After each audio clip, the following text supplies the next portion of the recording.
The Wonderful Wizard of Oz by L. Frank Baum. Introduction.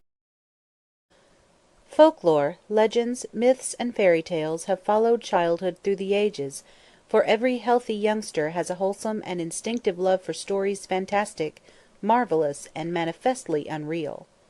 The winged fairies of Grimm and Andersen have brought more happiness to childish hearts than all other human creations. Yet the old-time fairy tale, having served for generations, may now be classed as historical in the children's library, for the time has come for a series of newer wonder tales, in which the stereotyped genie, dwarf, and fairy are eliminated, together with all the horrible and blood-curdling incidents devised by their authors to point a fearsome moral to each tale. Modern education includes morality. Therefore, the modern child seeks only entertainment in its wonder tales, and gladly dispenses with all disagreeable incident. Having this thought in mind, the story of the Wonderful Wizard of Oz was written solely to please children of today. It aspires to being a modernized fairy tale, in which the wonderment and joy are retained and the heartaches and nightmares are left out. L. Frank Baum, Chicago, April 1900. Chapter 1. The Cyclone. Dorothy lived in the midst of the great Kansas prairies, with Uncle Henry, who was a farmer, and Aunt Em, who was the farmer's wife.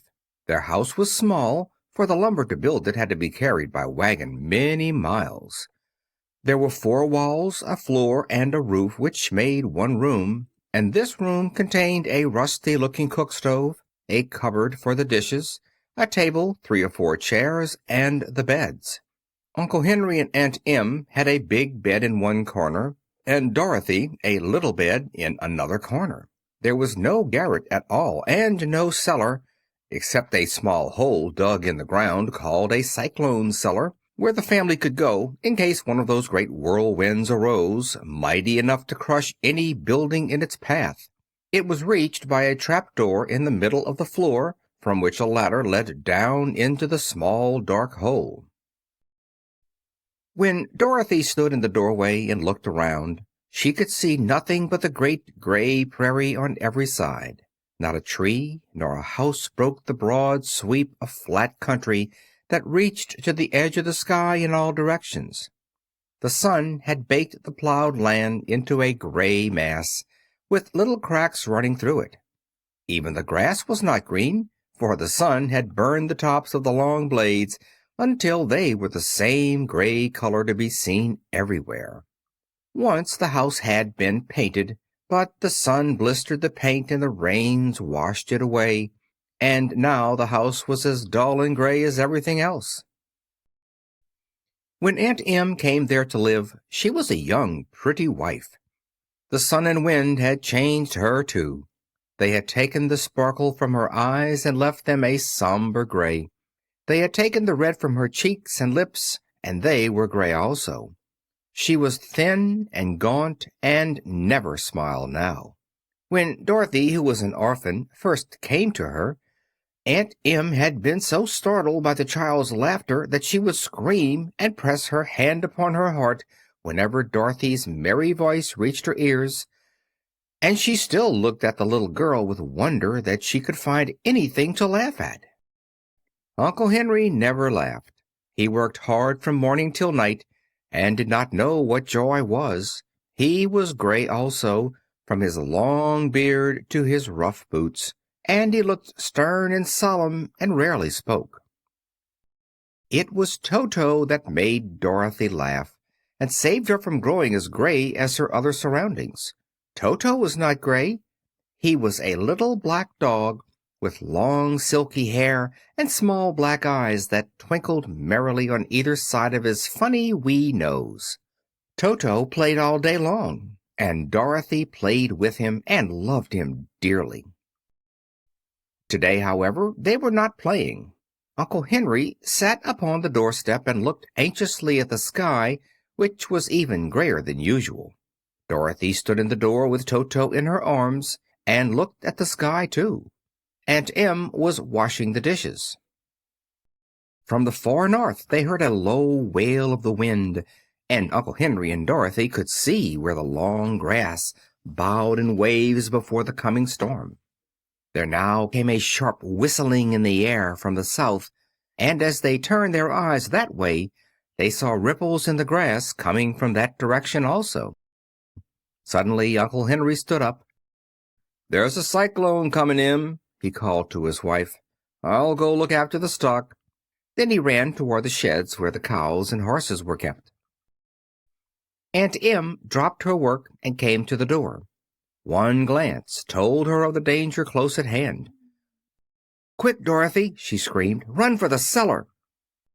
Toto jumped out of Dorothy's arms and hid under the bed, and the girls started to get him. Aunt Em, badly frightened, threw open the trap door in the floor and climbed down the ladder into the small dark hole. Dorothy caught Toto at last and started to follow her aunt. When she was halfway across the room, there came a great shriek from the wind, and the house shook so hard that she lost her footing and sat down suddenly upon the floor. Then a strange thing happened. The house whirled around 2 or 3 times and rose slowly through the air. Dorothy felt as if she were going up in a balloon. The north and south winds met where the house stood and made it the exact center of the cyclone. In the middle of a cyclone the air is generally still, but the great pressure of the wind on every side of the house raised it up higher and higher until it was at the very top of the cyclone, and there it remained and was carried miles and miles away as easily as you could carry a feather. It was very dark, and the wind howled horribly around her, but Dorothy found she was riding quite easily. After the first few whirls around, and one other time when the house tipped badly, she felt as if she were being rocked gently like a baby in a cradle. Toto did not like it. He ran around the room, now here, now there, barking loudly, but Dorothy sat quite still on the floor and waited to see what would happen. Once Toto got too near the open trap door and fell in, and at first the little girl thought she had lost him. But soon she saw one of his ears sticking up through the hole, for the strong pressure of the air was keeping him up so that he could not fall. She crept to the hole, caught Toto by the ear, and dragged him into the room again, afterward closing the trap door so that no more accidents could happen. Hour after hour passed away, and slowly Dorothy got over her fright. But she felt quite lonely, and the wind shrieked so loudly all about her that she nearly became deaf. At first she had wondered if she could be dashed to pieces when the house fell again, but as the hours passed and nothing terrible happened, she stopped worrying and resolved to wait calmly and see what the future would bring. At last she crawled over the swaying floor to her bed and lay down upon it, and Toto followed and lay down beside her. In spite of the swaying of the house and the wailing of the wind, Dorothy soon closed her eyes and fell fast asleep. Chapter 2. The Council with the Munchkins. She was awakened by a shock so sudden and severe that if Dorothy had not been lying on the soft bed she might have been hurt. As it was, the jar made her catch her breath and wonder what had happened, and Toto put his cold little nose into her face and whined dismally. Dorothy sat up and noticed that the house was not moving, nor was it dark, for the bright sunshine came in at the window, flooding the little room. She sprang from her bed and, with Toto at her heels, ran and opened the door. The little girl gave a cry of amazement and looked about her, her eyes growing bigger and bigger at the wonderful sights she saw. The cyclone had set the house down very gently for a cyclone, in the midst of a country of marvelous beauty.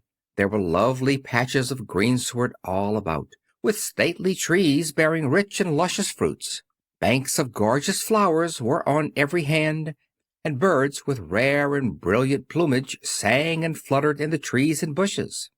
A little way off was a small brook, rushing and sparkling along between green banks, and murmuring in a voice very grateful to a little girl who had lived so long on the dry, gray prairies. While she stood looking eagerly at the strange and beautiful sights, she noticed, coming toward her, a group of the queerest people she had ever seen. They were not as big as the grown folk she had always been used to, but neither were they very small. In fact, they seemed about as tall as Dorothy, who was a well-grown child for her age, although they were, so far as looks go, many years older. 3 were men and 1 a woman, and all were oddly dressed. They wore round hats that rose to a small point a foot above their heads, with little bells around the brims that tinkled sweetly as they moved. The hats of the men were blue. The little woman's hat was white, and she wore a white gown that hung in pleats from her shoulders. Over it were sprinkled little stars that glistened in the sun like diamonds. The men were dressed in blue, of the same shade as their hats, and wore well-polished boots with a deep roll of blue at the tops. The men, Dorothy thought, were about as old as Uncle Henry, for 2 of them had beards. But the little woman was doubtless much older. Her face was covered with wrinkles, her hair was nearly white, and she walked rather stiffly. When these people drew near the house where Dorothy was standing in the doorway, they paused and whispered among themselves, as if afraid to come farther. But the little old woman walked up to Dorothy, made a low bow, and said in a sweet voice, "You are welcome, most noble sorceress, to the land of the Munchkins. We are so grateful to you for having killed the Wicked Witch of the East and for setting our people free from bondage." Dorothy listened to this speech with wonder. What could the little woman possibly mean by calling her a sorceress and saying she had killed the Wicked Witch of the East? Dorothy was an innocent, harmless little girl who had been carried by a cyclone many miles from home, and she had never killed anything in all her life. But the little woman evidently expected her to answer, so Dorothy said with hesitation, "You are very kind, but there must be some mistake. I have not killed anything." "Your house did, anyway," replied the little old woman with a laugh. "And that is the same thing. See," she continued, pointing to the corner of the house. "There are her 2 feet still sticking out from under a block of wood." Dorothy looked and gave a little cry of fright. There, indeed, just under the corner of the great beam the house rested on, 2 feet were sticking out, shod in silver shoes with pointed toes. Oh dear!" cried Dorothy, clasping her hands together in dismay. "The house must have fallen on her. Whatever shall we do?" "There is nothing to be done," said the little woman calmly. "But who was she?" asked Dorothy. "She was the Wicked Witch of the East, as I said," answered the little woman. "She has held all the Munchkins in bondage for many years, making them slave for her night and day. Now they are all free, and are grateful to you for the favor." "Who are the Munchkins?" inquired Dorothy. "They are the people who live in this land of the East, where the Wicked Witch ruled." "Are you a Munchkin?" asked Dorothy. "No, but I am their friend, although I live in the land of the North. When they saw the Witch of the East was dead, the Munchkins sent a swift messenger to me, and I came at once. I am the Witch of the North." "Oh, gracious!" cried Dorothy. "Are you a real witch?"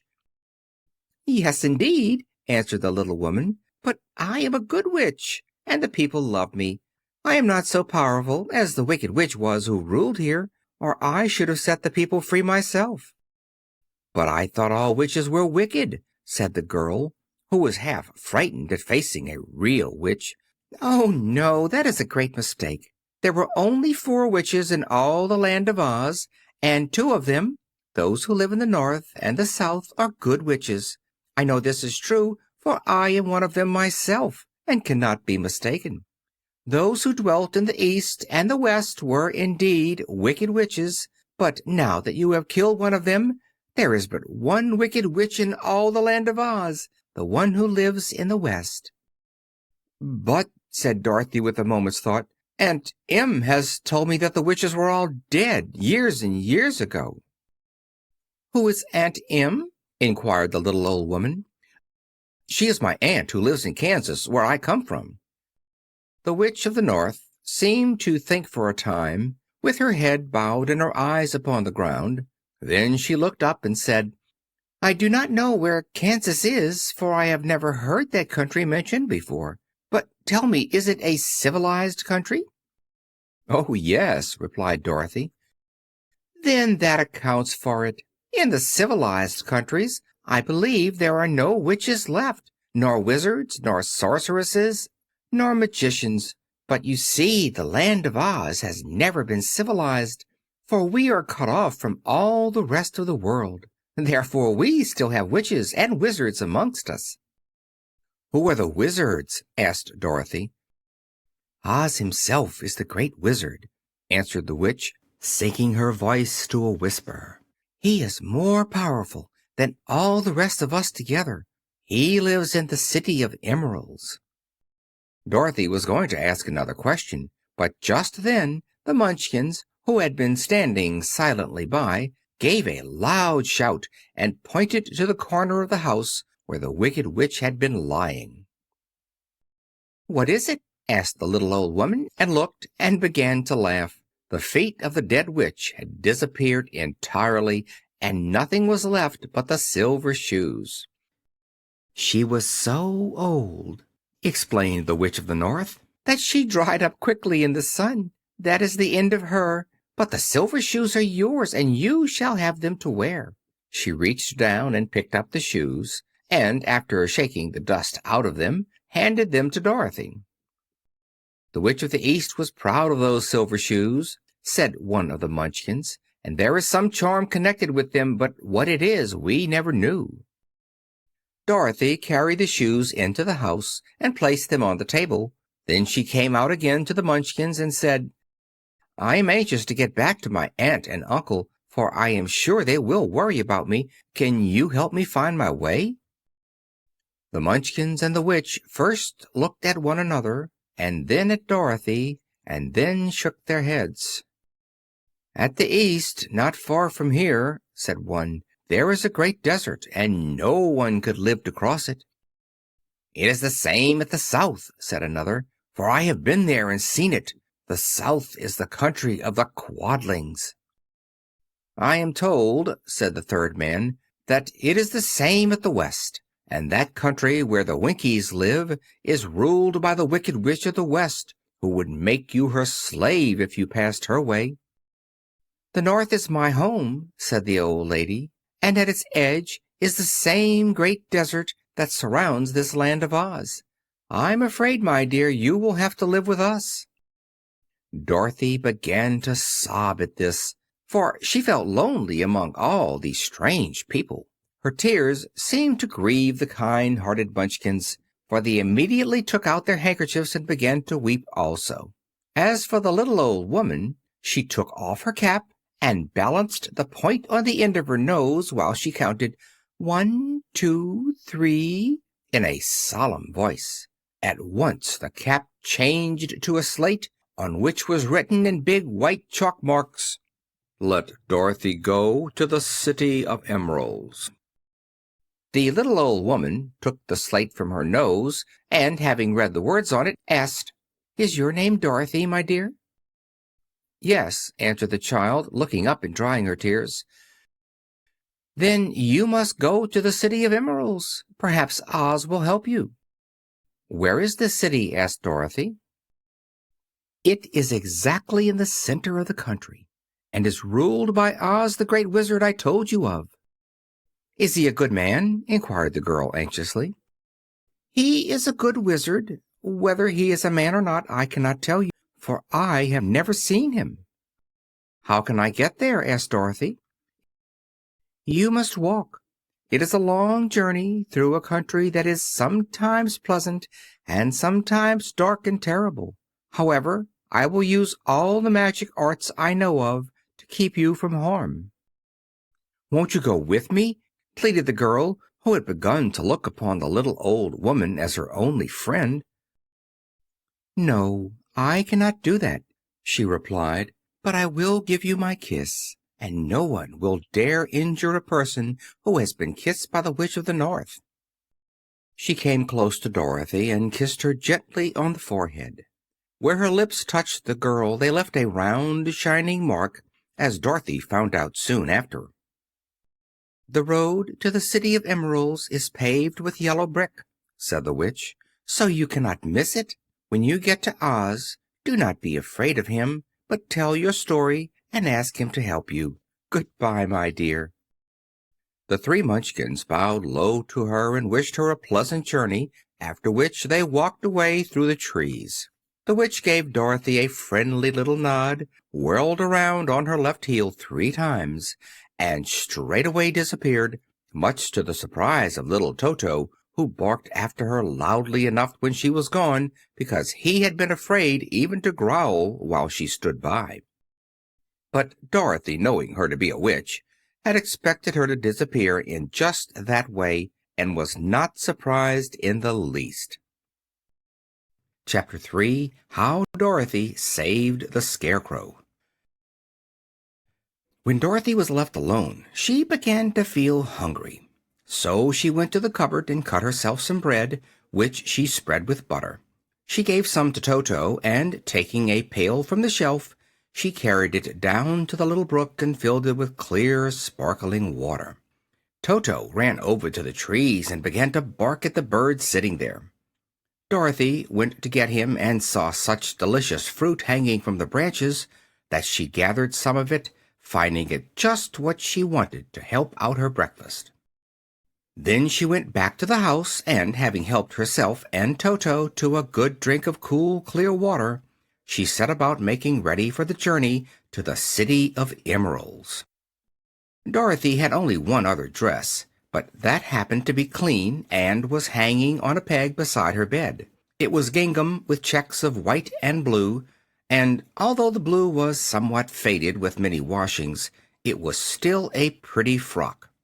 The girl washed herself carefully, dressed herself in the clean gingham, and tied her pink sunbonnet on her head. She took a little basket and filled it with bread from the cupboard, laying a white cloth over the top. Then she looked down at her feet and noticed how old and worn her shoes were. "They surely will never do for a long journey, Toto," she said. And Toto looked up into her face with his little black eyes and wagged his tail to show he knew what she meant. At that moment Dorothy saw lying on the table the silver shoes that had belonged to the Witch of the East. "I wonder if they will fit me," she said to Toto. "They would be just the thing to take a long walk in, for they could not wear out." She took off her old leather shoes and tried on the silver ones, which fitted her as well as if they had been made for her. Finally she picked up her basket. "Come along, Toto," she said. "We will go to the Emerald City and ask the Great Oz how to get back to Kansas again." She closed the door, locked it, and put the key carefully in the pocket of her dress. And so, with Toto trotting along soberly behind her, she started on her journey. There were several roads nearby, but it did not take her long to find the one paved with yellow bricks.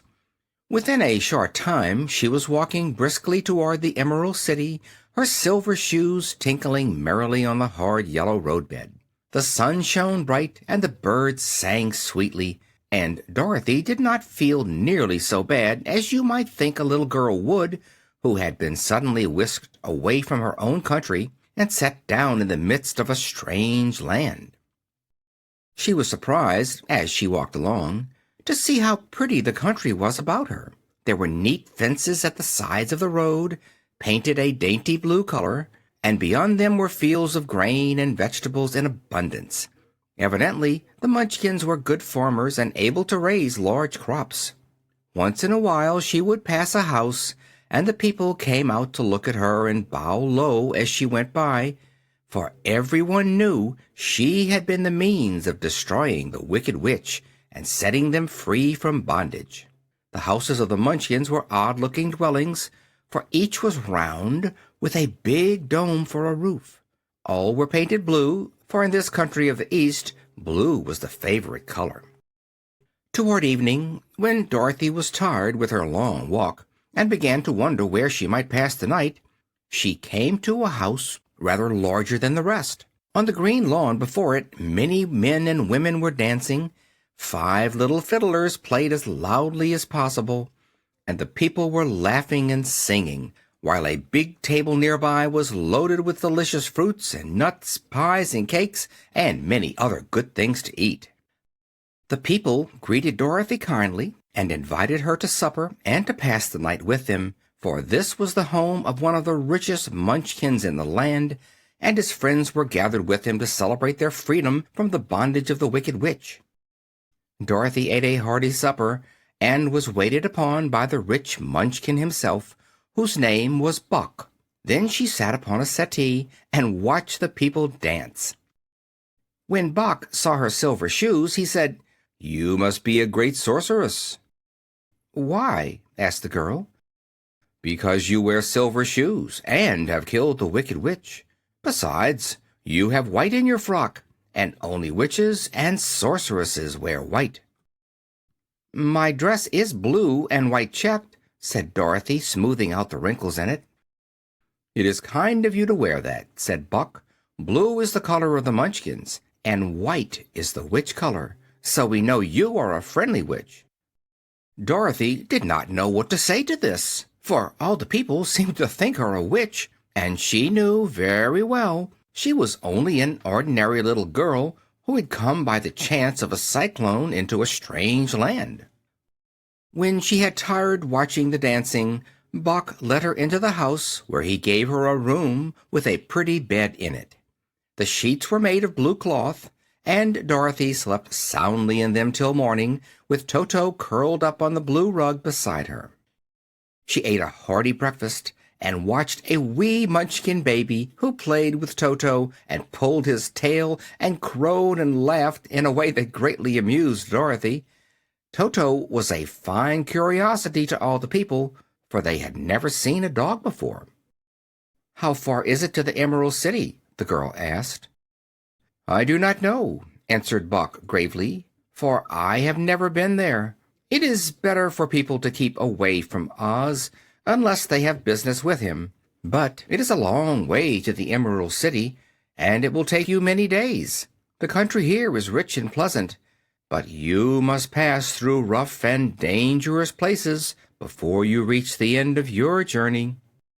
This worried Dorothy a little, but she knew that only the great Oz could help her get to Kansas again, so she bravely resolved not to turn back.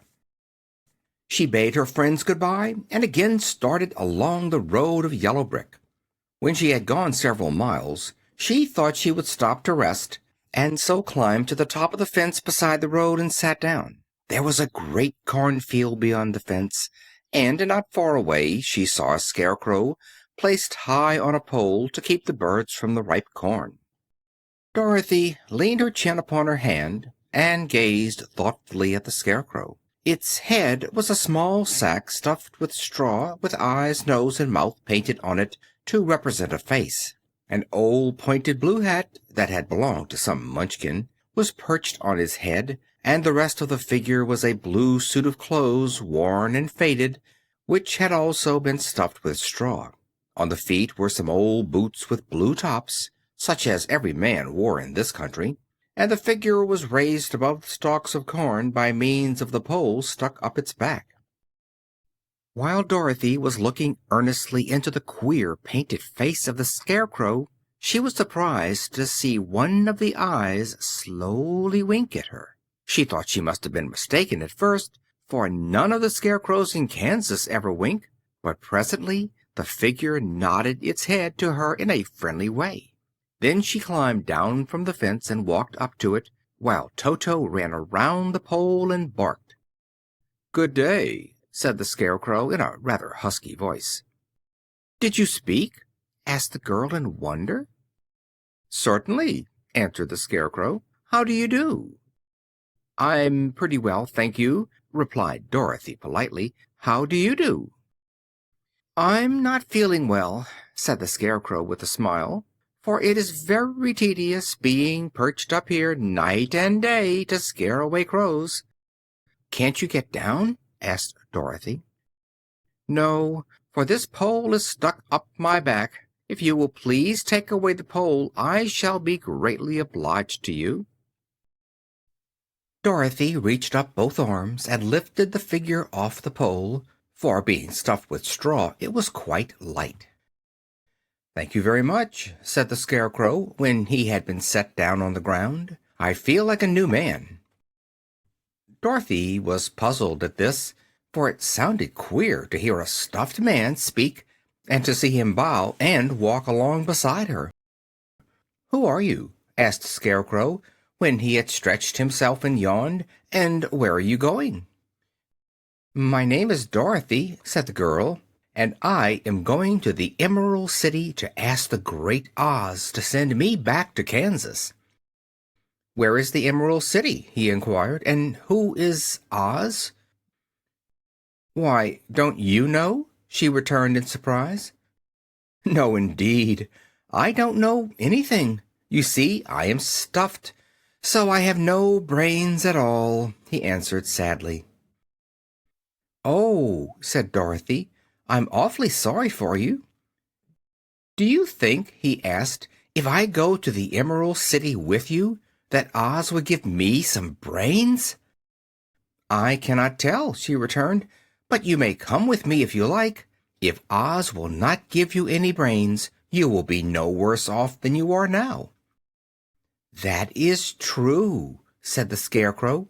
You see, he continued confidentially, I don't mind my legs and arms and body being stuffed because I cannot get hurt. If anyone treads on my toes or sticks a pin into me, it doesn't matter, for I can't feel it. But I do not want people to call me a fool, and if my head stays stuffed with straw instead of with brains, as yours is, how am I ever to know anything? I understand how you feel, said the little girl, who was truly sorry for him.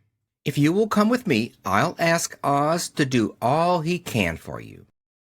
Thank you, he answered gratefully. They walked back to the road. Dorothy helped him over the fence, and they started along the path of yellow brick for the Emerald City. Toto did not like this addition to the party at first. He smelled around the stuffed man as if he suspected there might be a nest of rats in the straw, and he often growled in an unfriendly way at the Scarecrow. Don't mind Toto, said Dorothy to her new friend. He never bites. Oh, I'm not afraid, replied the Scarecrow. He can't hurt the straw. Do let me carry that basket for you. I shall not mind it, for I can't get tired. I'll tell you a secret, he continued as he walked along. There is only one thing in the world I am afraid of. What is that? Asked Dorothy. The Munchkin farmer who made you? No, answered the Scarecrow. It is a lighted match. Chapter 4. The Road Through the Forest. After a few hours the road began to be rough, and the walking grew so difficult that the Scarecrow often stumbled over the yellow bricks, which were here very uneven. Sometimes, indeed, they were broken or missing altogether, leaving holes that Toto jumped across and Dorothy walked around. As for the Scarecrow, having no brains, he walked straight ahead and so stepped into the holes and fell at full length on the hard bricks. It never hurt him, however, and Dorothy would pick him up and set him upon his feet again, while he joined her in laughing merrily at his own mishap. The farms were not nearly so well cared for here as they were farther back. There were fewer houses and fewer fruit trees, and the farther they went, the more dismal and lonesome the country became. At noon they sat down by the roadside, near a little brook, and Dorothy opened her basket and got out some bread. She offered a piece to the Scarecrow, but he refused. I am never hungry, he said, And it is a lucky thing I am not, for my mouth is only painted, and if I should cut a hole in it so I could eat, the straw I am stuffed with would come out, and that would spoil the shape of my head." Dorothy saw at once that this was true, so she only nodded and went on eating her bread. "Tell me something about yourself and the country you came from," said the Scarecrow, when she had finished her dinner. So she told him all about Kansas, and how gray everything was there, and how the cyclone had carried her to this queer land of Oz. The Scarecrow listened carefully and said, "I cannot understand why you should wish to leave this beautiful country and go back to the dry, gray place you call Kansas." "That is because you have no brains," answered the girl. "No matter how dreary and gray our homes are, we people of flesh and blood would rather live there than in any other country, be it ever so beautiful. There is no place like home." The Scarecrow sighed. "Of course, I cannot understand it," he said. "If your heads were stuffed with straw, like mine, you would probably all live in the beautiful places, and then Kansas would have no people at all. It is fortunate for Kansas that you have brains." "Won't you tell me a story while we are resting?" asked the child. The Scarecrow looked at her reproachfully and answered, "My life has been so short that I really know nothing whatever. I was only made day before yesterday. What happened in the world before that time is all unknown to me. Luckily, when the farmer made my head, one of the first things he did was to paint my ears, so that I heard what was going on. There was another Munchkin with him, and the first thing I heard was the farmer saying, 'How do you like those ears?' 'They aren't straight,' answered the other. 'Never mind,' said the farmer. 'They are ears just the same,' which was true enough. 'Now I'll make the eyes,' said the farmer. So he painted my right eye, and as soon as it was finished, I found myself looking at him and everything around me with a great deal of curiosity, for this was my first glimpse of the world. "That's a rather pretty eye," remarked the Munchkin, who was watching the farmer. "Blue paint is just the color for eyes." "I think I'll make the other a little bigger," said the farmer. And when the second eye was done, I could see much better than before. Then he made my nose and my mouth. But I did not speak, because at that time I didn't know what a mouth was for. I had the fun of watching them make my body and my arms and legs, and when they fastened on my head at last, I felt very proud, for I thought I was just as good a man as anyone. "This fellow will scare the crows fast enough," said the farmer. "He looks just like a man." "Why, he is a man," said the other, and I quite agreed with him. The farmer carried me under his arm to the cornfield and set me up on a tall stick where you found me. He and his friend soon after walked away and left me alone. I did not like to be deserted this way, so I tried to walk after them, but my feet would not touch the ground, and I was forced to stay on that pole. It was a lonely life to lead, for I had nothing to think of, having been made such a little while before. Many crows and other birds flew into the cornfield, but as soon as they saw me they flew away again, thinking I was a Munchkin, and this pleased me and made me feel that I was quite an important person. By and by an old crow flew near me, and after looking at me carefully, he perched on my shoulder and said, "I wonder if that farmer thought to fool me in this clumsy manner? Any crow of sense could see that you were only stuffed with straw." Then he hopped down at my feet and ate all the corn he wanted. The other birds, seeing he was not harmed by me, came to eat the corn too, so in a short time there was a great flock of them about me. I felt sad at this, for it showed I was not such a good Scarecrow after all. But the old crow comforted me, saying, "If you only had brains in your head, you would be as good a man as any of them, and a better man than some of them. Brains are the only thing worth having in this world, no matter whether one is a crow or a man. After the crows had gone, I thought this over and decided I would try hard to get some brains. By good luck, you came along and pulled me off the stake, and from what you say, I am sure the great Oz will give me brains as soon as we get to the Emerald City." "I hope so," said Dorothy earnestly, "since you seem anxious to have them." "Oh, yes, I am anxious," returned the Scarecrow. "It is such an uncomfortable feeling to know one is a fool." "Well," said the girl, "let us go," and she handed the basket to the Scarecrow. There were no fences at all by the roadside now, and the land was rough and untilled.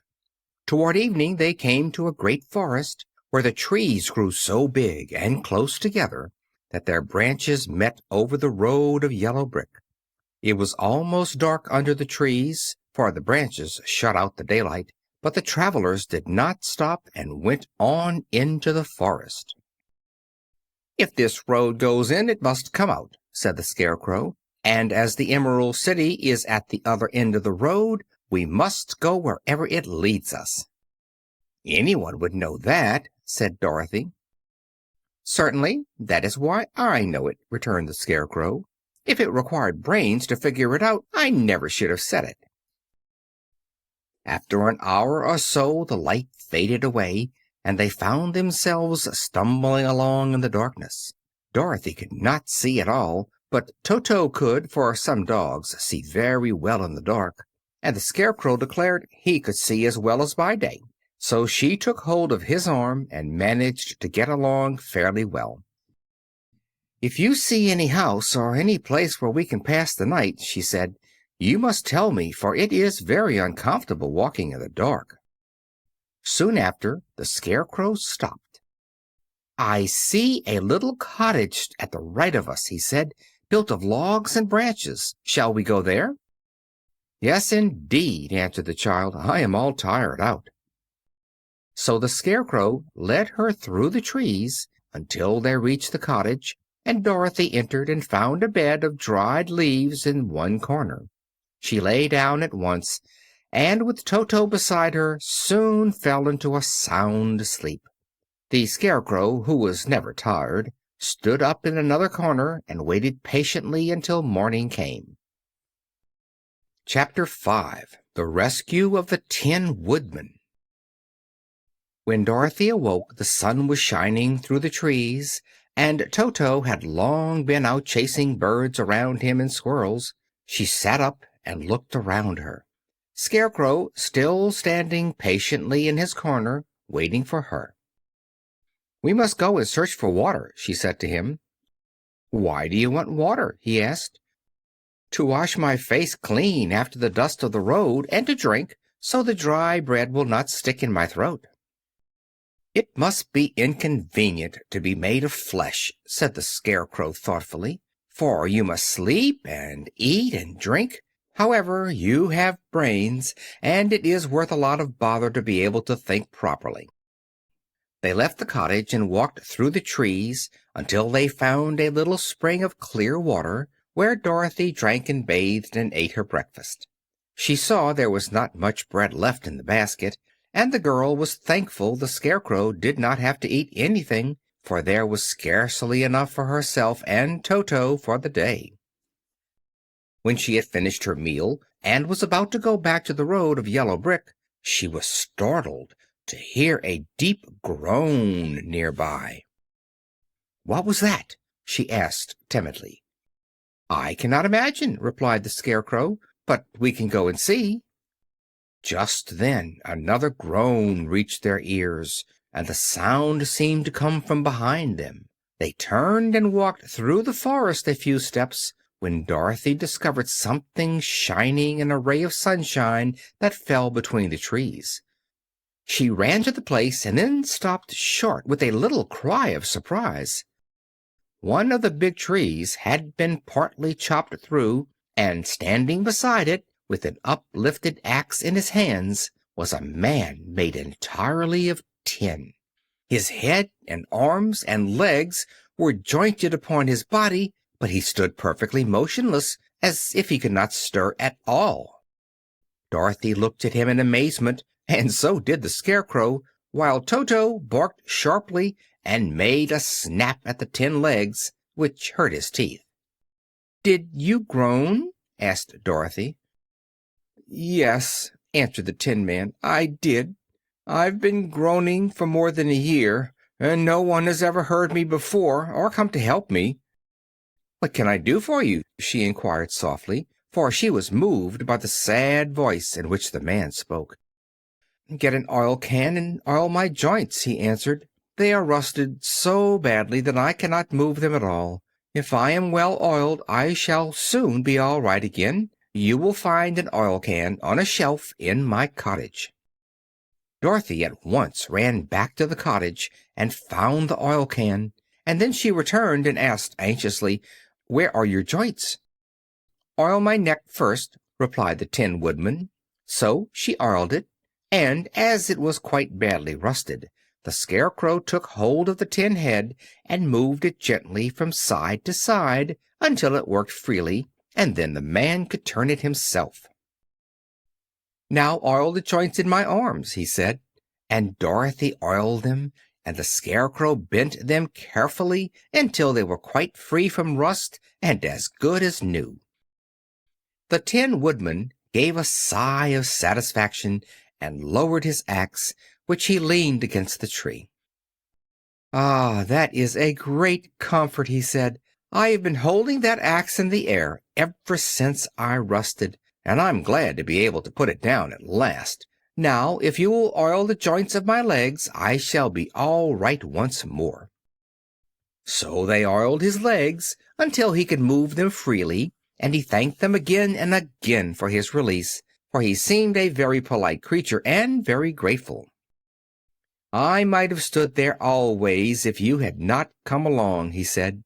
"So you have certainly saved my life. How did you happen to be here?"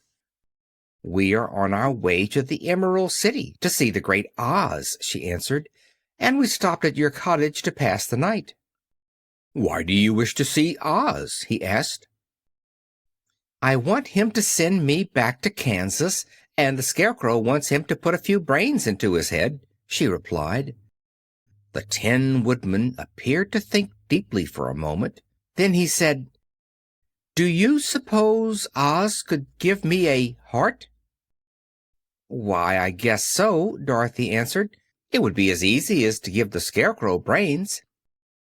"True," the Tin Woodman returned. "So if you will allow me to join your party, I will also go to the Emerald City and ask Oz to help me." "Come along," said the Scarecrow heartily, and Dorothy added that she would be pleased to have his company. So the Tin Woodman shouldered his axe, and they all passed through the forest until they came to the road that was paved with yellow brick. The Tin Woodman had asked Dorothy to put the oil can in her basket, for, he said, if I should get caught in the rain and rust again, I would need the oil can badly. It was a bit of good luck to have their new comrade join the party, for soon after they had begun their journey again, they came to a place where the trees and branches grew so thick over the road that the travelers could not pass. But the Tin Woodman set to work with his axe and chopped so well that soon he cleared a passage for the entire party. Dorothy was thinking so earnestly as they walked along that she did not notice when the Scarecrow stumbled into a hole and rolled over to the side of the road. Indeed, he was obliged to call her to help him up again. "Why didn't you walk around the hole?" asked the Tin Woodman. "I don't know enough," replied the Scarecrow cheerfully. "My head is stuffed with straw, you know, and that is why I am going to Oz to ask him for some brains." "Oh, I see," said the Tin Woodman. "But after all, brains are not the best things in the world." "Have you any?" inquired the Scarecrow. "No, my head is quite empty," answered the Woodman. "But once I had brains, and a heart also, so having tried them both, I should much rather have a heart." "And why is that?" asked the Scarecrow. I will tell you my story, and then you will know." So while they were walking through the forest, the Tin Woodman told the following story. "I was born the son of a woodman who chopped down trees in the forest and sold the wood for a living. When I grew up, I too became a wood chopper, and after my father died, I took care of my old mother as long as she lived. Then I made up my mind that instead of living alone, I would marry, so that I might not become lonely. There was one of the Munchkin girls who was so beautiful that I soon grew to love her with all my heart.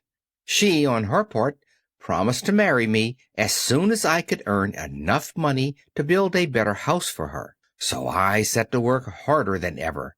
But the girl lived with an old woman who did not want her to marry anyone, for she was so lazy she wished the girl to remain with her and do the cooking and the housework. So the old woman went to the Wicked Witch of the East and promised her 2 sheep and a cow if she would prevent the marriage. Thereupon the Wicked Witch enchanted my axe, and when I was chopping away at my best one day, for I was anxious to get the new house and my wife as soon as possible, the axe slipped all at once and cut off my left leg. This at first seemed a great misfortune, for I knew a one-legged man could not do very well as a wood chopper. So I went to a tinsmith and had him make me a new leg out of tin. The leg worked very well once I was used to it. But my action angered the Wicked Witch of the East, for she had promised the old woman I should not marry the pretty Munchkin girl. When I began chopping again, my axe slipped and cut off my right leg. Again I went to the tinsmith, and again he made me a leg out of tin. After this the enchanted axe cut off my arms one after the other, but nothing daunted, I had them replaced with tin ones. The Wicked Witch then made the axe slip and cut off my head, and at first I thought that was the end of me, but the tinsmith happened to come along, and he made me a new head out of tin. I thought I had beaten the Wicked Witch then, and I worked harder than ever, but I little knew how cruel my enemy could be. She thought of a new way to kill my love for the beautiful Munchkin maiden, and made my axe slip again, so that it cut right through my body, splitting me into 2 halves. Once more the tinsmith came to my help, and made me a body of tin, fastening my tin arms and legs and head to it by means of joints, so that I could move around as well as ever. But, alas, I had now no heart, so that I lost all my love for the Munchkin girl, and did not care whether I married her or not. I suppose she is still living with the old woman, waiting for me to come after her. My body shone so brightly in the sun that I felt very proud of it, and it did not matter now if my axe slipped, for it could not cut me. There was only one danger, that my joints would rust. But I kept an oil can in my cottage and took care to oil myself whenever I needed it. However, there came a day when I forgot to do this, and being caught in a rainstorm, before I thought of the danger, my joints had rusted, and I was left to stand in the woods until you came to help me. It was a terrible thing to undergo, but during the year I stood there, I had time to think that the greatest loss I had known was the loss of my heart. While I was in love, I was the happiest man on earth, but no one can love who has not a heart, and so I am resolved to ask Oz to give me one. If he does, I will go back to the Munchkin maiden and marry her." Both Dorothy and the Scarecrow had been greatly interested in the story of the Tin Woodman, and now they knew why he was so anxious to get a new heart. "All the same," said the Scarecrow, "I shall ask for brains instead of a heart, for a fool would not know what to do with a heart if he had one." "I shall take the heart," returned the Tin Woodman, "for brains do not make one happy, and happiness is the best thing in the world." Dorothy did not say anything, for she was puzzled to know which of her 2 friends was right, and she decided if she could only get back to Kansas and Aunt Em, it did not matter so much whether the Woodman had no brains and the Scarecrow no heart, or each got what he wanted. What worried her most was that the bread was nearly gone, and another meal for herself and Toto would empty the basket. To be sure, neither the Woodman nor the Scarecrow ever ate anything, but she was not made of tin or straw, and could not live unless she was fed. Chapter 6. The Cowardly Lion. All this time Dorothy and her companions had been walking through the thick woods. The road was paved with yellow brick, but these were much covered by dried branches and dead leaves from trees, and the walking was not at all good. There were few birds in this part of the forest, for birds love the open country where there is plenty of sunshine.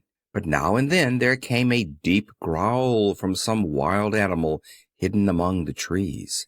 These sounds made the little girl's heart beat fast, for she did not know what made them. But Toto knew, and he walked close to Dorothy's side and did not even bark in return. "How long will it be," the child asked of the Tin Woodman, "before we are out of the forest?" "I cannot tell," was the answer, "for I have never been to the Emerald City, but my father went there once when I was a boy, and he said it was a long journey through a dangerous country. Although nearer to the city where Oz dwells, the country is beautiful. But I am not afraid, so long as I have my oil can, and nothing can hurt the Scarecrow, while you bear upon your forehead the mark of the Good Witch's kiss, and that will protect you from harm." "But Toto," said the girl anxiously, "what will protect him?"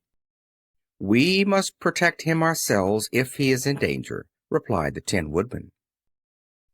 Just as he spoke, there came from the forest a terrible roar, and the next moment a great lion bounded into the road. With one blow of his paw he sent the Scarecrow spinning over and over to the edge of the road, and then he struck at the Tin Woodman with his sharp claws.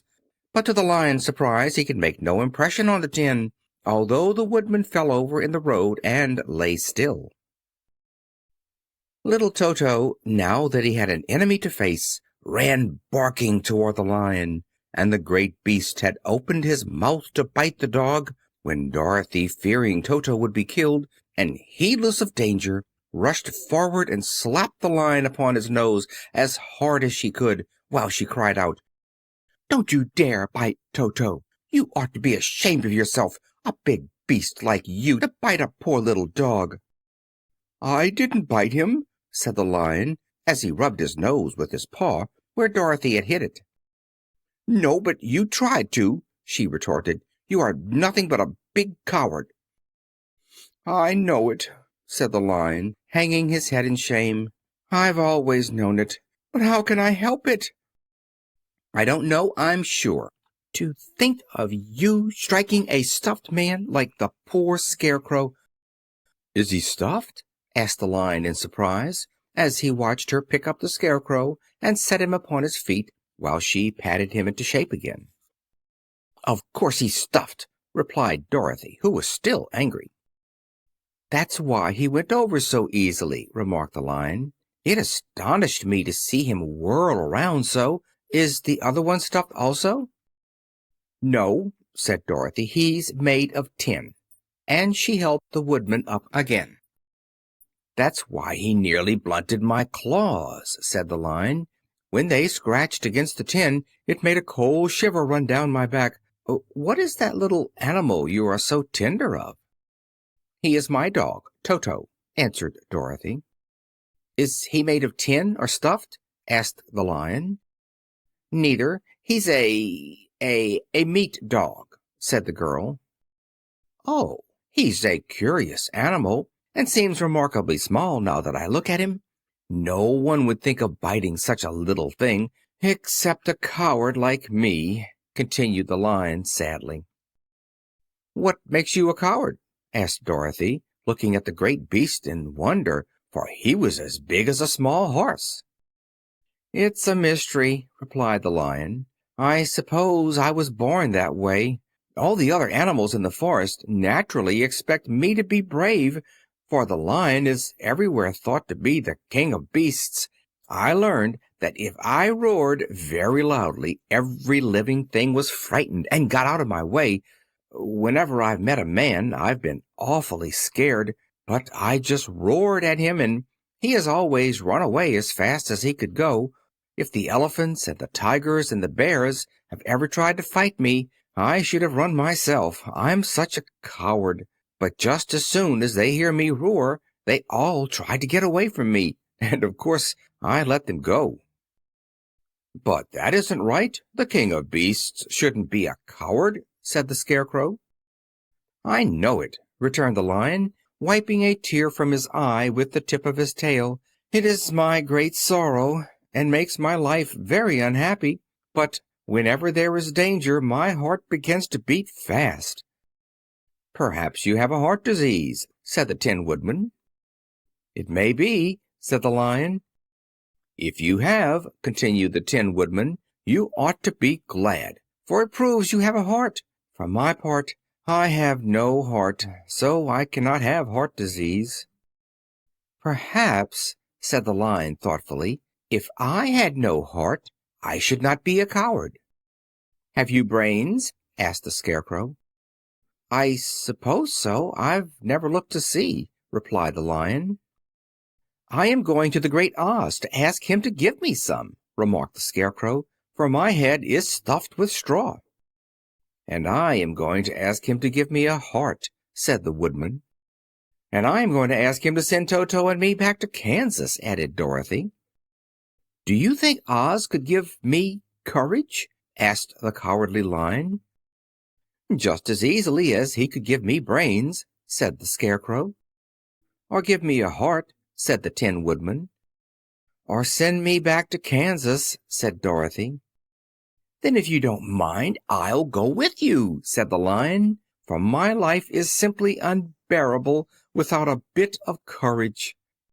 You will be very welcome, answered Dorothy, for you will help to keep away the other wild beasts. It seems to me they must be more cowardly than you if they allow you to scare them so easily.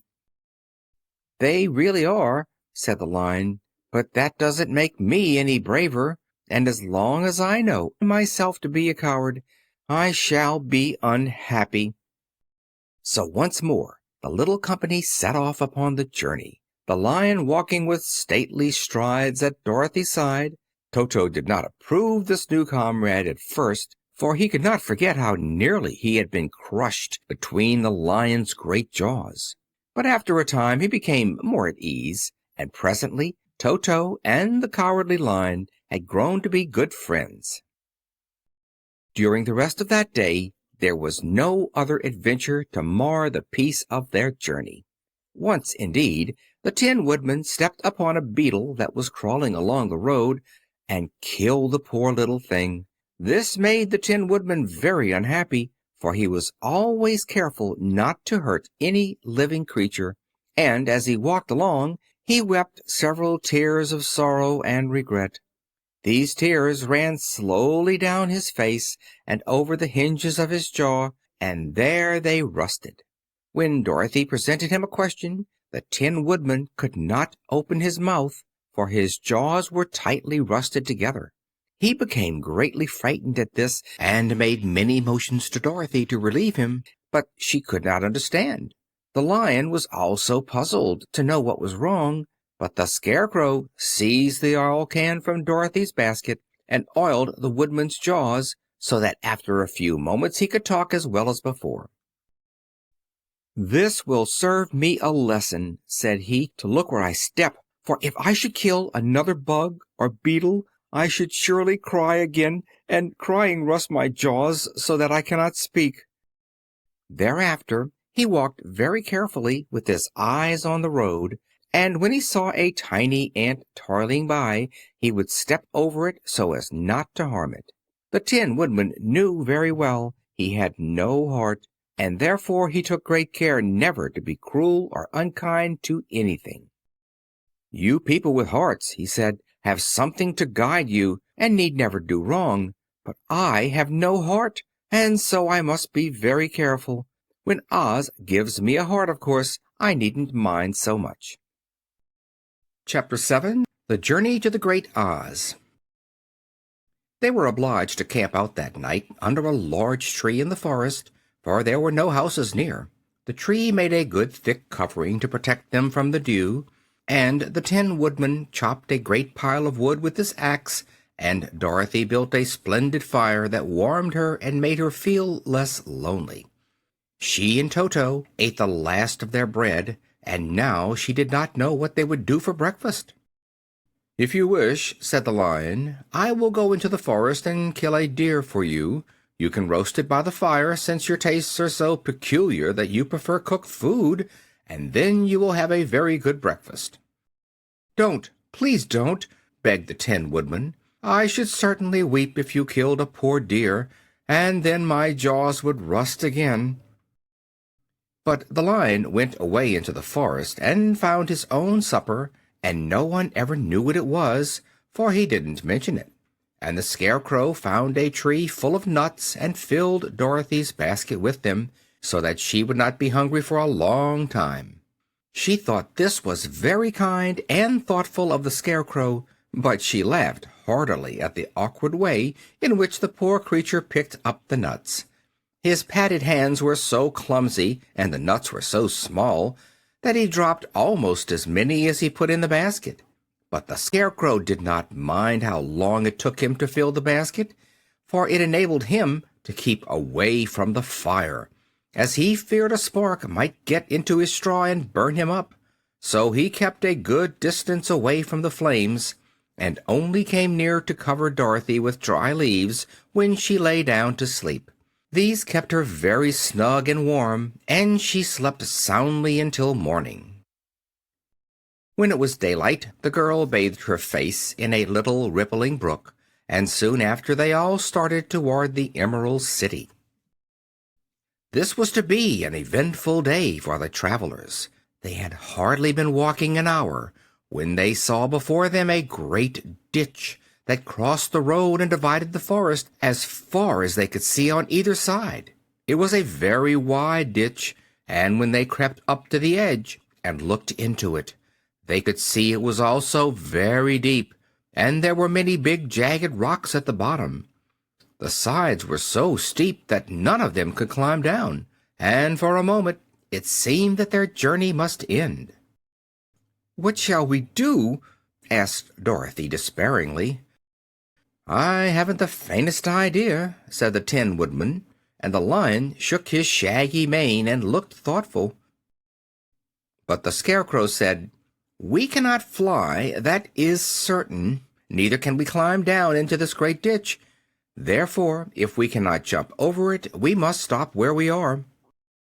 "I think I could jump over it," said the Cowardly Lion, after measuring the distance carefully in his mind. "Then we are all right," answered the Scarecrow, "for you can carry us all over on your back, one at a time."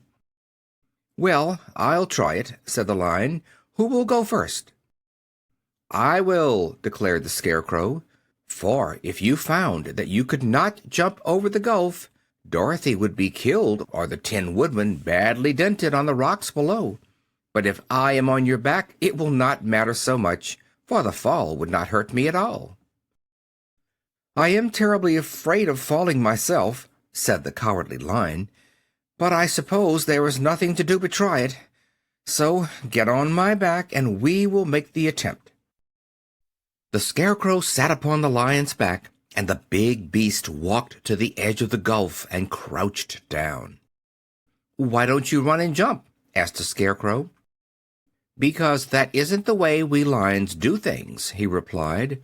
Then, giving a great spring, he shot through the air and landed safely on the other side. They were all greatly pleased to see how easily he did it, and after the Scarecrow had got down from his back, the Lion sprang across the ditch again. Dorothy thought she would go next, so she took Toto in her arms and climbed on the Lion's back, holding tightly to his mane with one hand. The next moment it seemed as if she were flying through the air, and then, before she had time to think about it, she was safe on the other side. The Lion went back a third time and got the Tin Woodman, and then they all sat down for a few moments to give the beast a chance to rest, for his great leaps had made his breath short, and he panted like a big dog that has been running too long.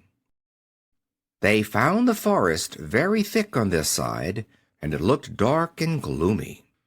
After the lion had rested, they started along the road of yellow brick, silently wondering, each in his own mind, if ever they would come to the end of the woods and reach the bright sunshine again. To add to their discomfort, they soon heard strange noises in the depths of the forest, and the lion whispered to them that it was in this part of the country that the Kalidahs lived. "What are the Kalidahs?" asked the girl. "They are monstrous beasts with bodies like bears and heads like tigers," replied the lion, "and with claws so long and sharp that they could tear me in two as easily as I could kill Toto. I'm terribly afraid of the Kalidahs." "I'm not surprised that you are," returned Dorothy. "They must be dreadful beasts." The lion was about to reply when suddenly they came to another gulf across the road. But this one was so broad and deep that the lion knew at once he could not leap across it. So they sat down to consider what they should do, and after serious thought the Scarecrow said, "Here is a great tree standing close to the ditch. If the Tin Woodman can chop it down so that it will fall to the other side, we can walk across it easily." "That is a first-rate idea," said the lion. "One would almost suspect you had brains in your head instead of straw." The woodman set to work at once, and so sharp was his axe that the tree was soon chopped nearly through. Then the lion put his strong front legs against the tree and pushed with all his might, and slowly the big tree tipped and fell with a crash across the ditch, with its top branches on the other side. They had just started to cross this queer bridge when a sharp growl made them all look up, and to their horror they saw running toward them two great beasts with bodies like bears and heads like tigers. "They are the Kalidahs," said the Cowardly Lion, beginning to tremble. "Quick!" cried the Scarecrow. "Let us cross over." So Dorothy went first, holding Toto in her arms. The Tin Woodman followed, and the Scarecrow came next. The lion, although he was certainly afraid, turned to face the Kalidahs, and then he gave so loud and terrible a roar that Dorothy screamed, and the Scarecrow fell over backward, while even the fierce beasts stopped short and looked at him in surprise. But seeing they were bigger than the lion, and remembering that there were two of them and only one of him, the Kalidahs again rushed forward, and the lion crossed over the tree and turned to see what they would do next. Without stopping an instant, the fierce beasts also began to cross the tree, and the lion said to Dorothy, "We are lost, for they will surely tear us to pieces with their sharp claws. But stand close behind me, and I will fight them as long as I am alive." "Wait a minute," called the Scarecrow. He had been thinking what was best to be done, and now he asked the woodman to chop away the end of the tree that rested on their side of the ditch.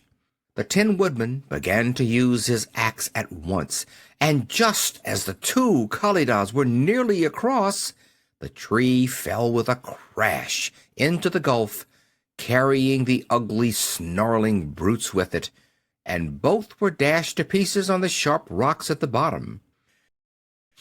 "Well," said the Cowardly Lion, drawing a long breath of relief, "I see we are going to live a little while longer, and I am glad of it, for it must be a very uncomfortable thing not to be alive. Those creatures frightened me so badly that my heart is beating yet." "Ah," said the Tin Woodman sadly, "I wish I had a heart to beat." This adventure made the travelers more anxious than ever to get out of the forest, and they walked so fast that Dorothy became tired and had to ride on the lion's back. To their great joy, the trees became thinner the farther they advanced, and in the afternoon they suddenly came upon a broad river flowing swiftly just before them. On the other side of the water they could see the road of yellow brick running through a beautiful country, with green meadows dotted with bright flowers, and all the road bordered with trees hanging full of delicious fruits. They were greatly pleased to see this delightful country before them. "How shall we cross the river?" asked Dorothy. "That is easily done," replied the Scarecrow. "The Tin Woodman must build us a raft so we can float to the other side." So the Woodman took his axe and began to chop down small trees to make a raft, and while he was busy at this, the Scarecrow found on the river bank a tree full of fine fruit. This pleased Dorothy, who had eaten nothing but nuts all day, and she made a hearty meal of the ripe fruit. But it takes time to make a raft, even when one is as industrious and untiring as the Tin Woodman, and when night came the work was not done. So they found a cozy place under the trees where they slept well until the morning, and Dorothy dreamed of the Emerald City and of the good Wizard of Oz, who would soon send her back to her own home again. Chapter 8. The Deadly Poppy Field. Our little party of travelers awakened the next morning refreshed and full of hope, and Dorothy breakfasted like a princess off peaches and plums from the trees beside the river. Behind them was the dark forest they had passed safely through, although they had suffered many discouragements. But before them was a lovely sunny country that seemed to beckon them on to the Emerald City. To be sure, the broad river now cut them off from this beautiful land. But the raft was nearly done, and after the Tin Woodman had cut a few more logs and fastened them together with wooden pins, they were ready to start. Dorothy sat down in the middle of the raft and held Toto in her arms. When the Cowardly Lion stepped upon the raft, it tipped badly, for he was big and heavy, but the Scarecrow and the Tin Woodman stood upon the other end to steady it, and they had long poles in their hands to push the raft through the water. They got along quite well at first, but when they reached the middle of the river, the swift current swept the raft downstream farther and farther away from the road of yellow brick, and the water grew so deep that the long poles would not touch the bottom.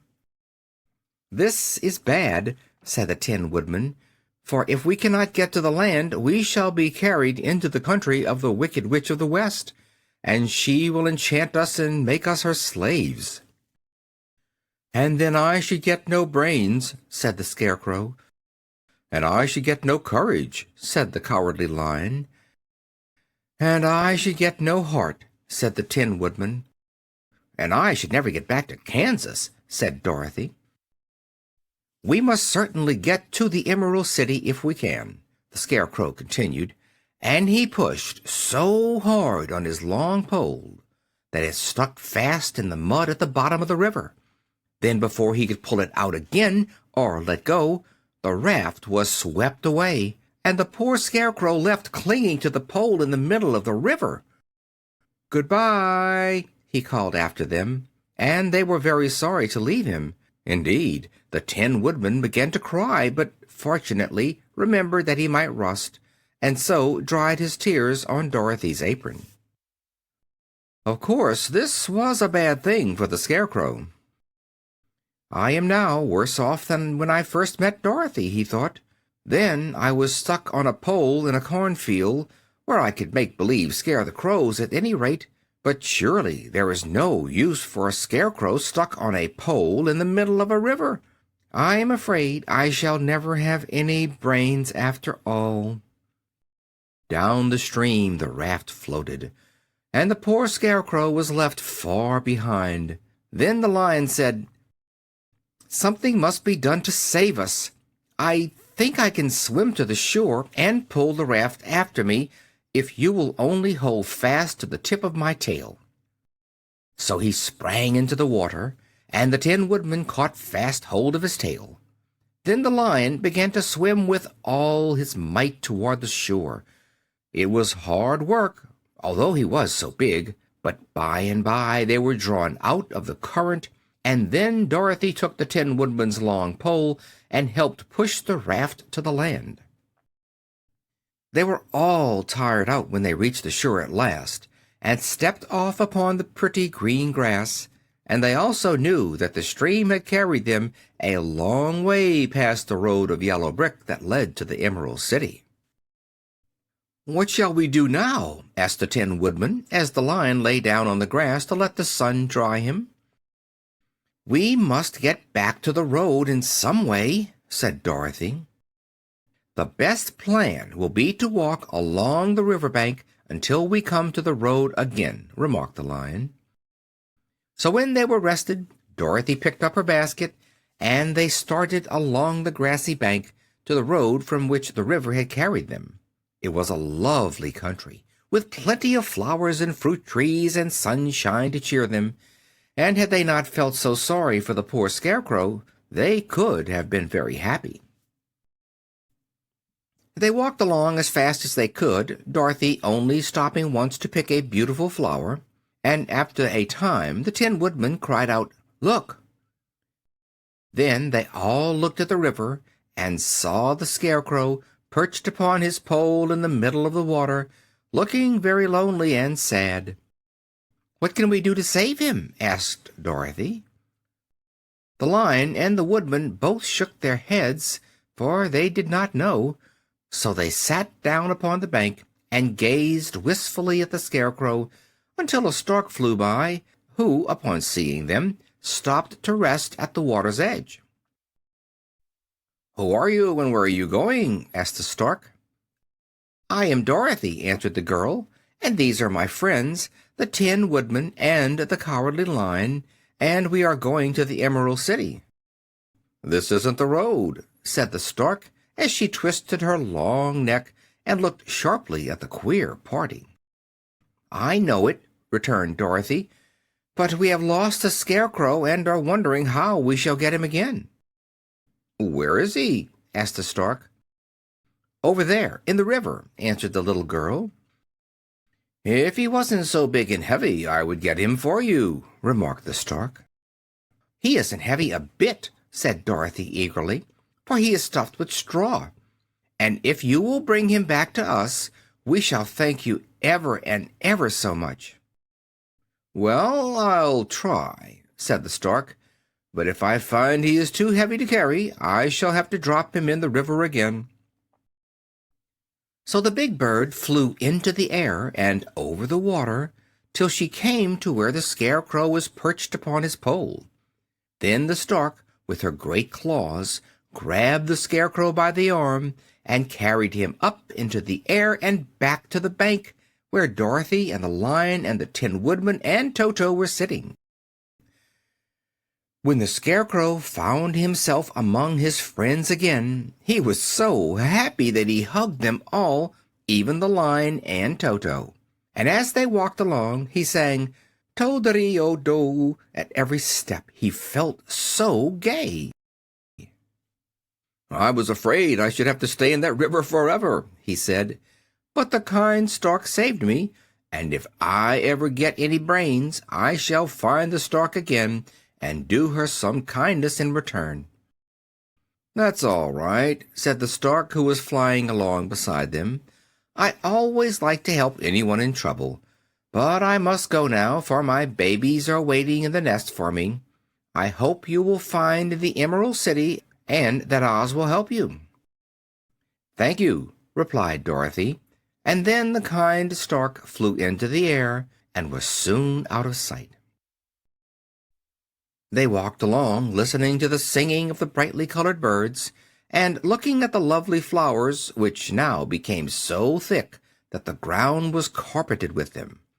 There were big yellow and white and blue and purple blossoms, beside great clusters of scarlet poppies, which were so brilliant in color they almost dazzled Dorothy's eyes.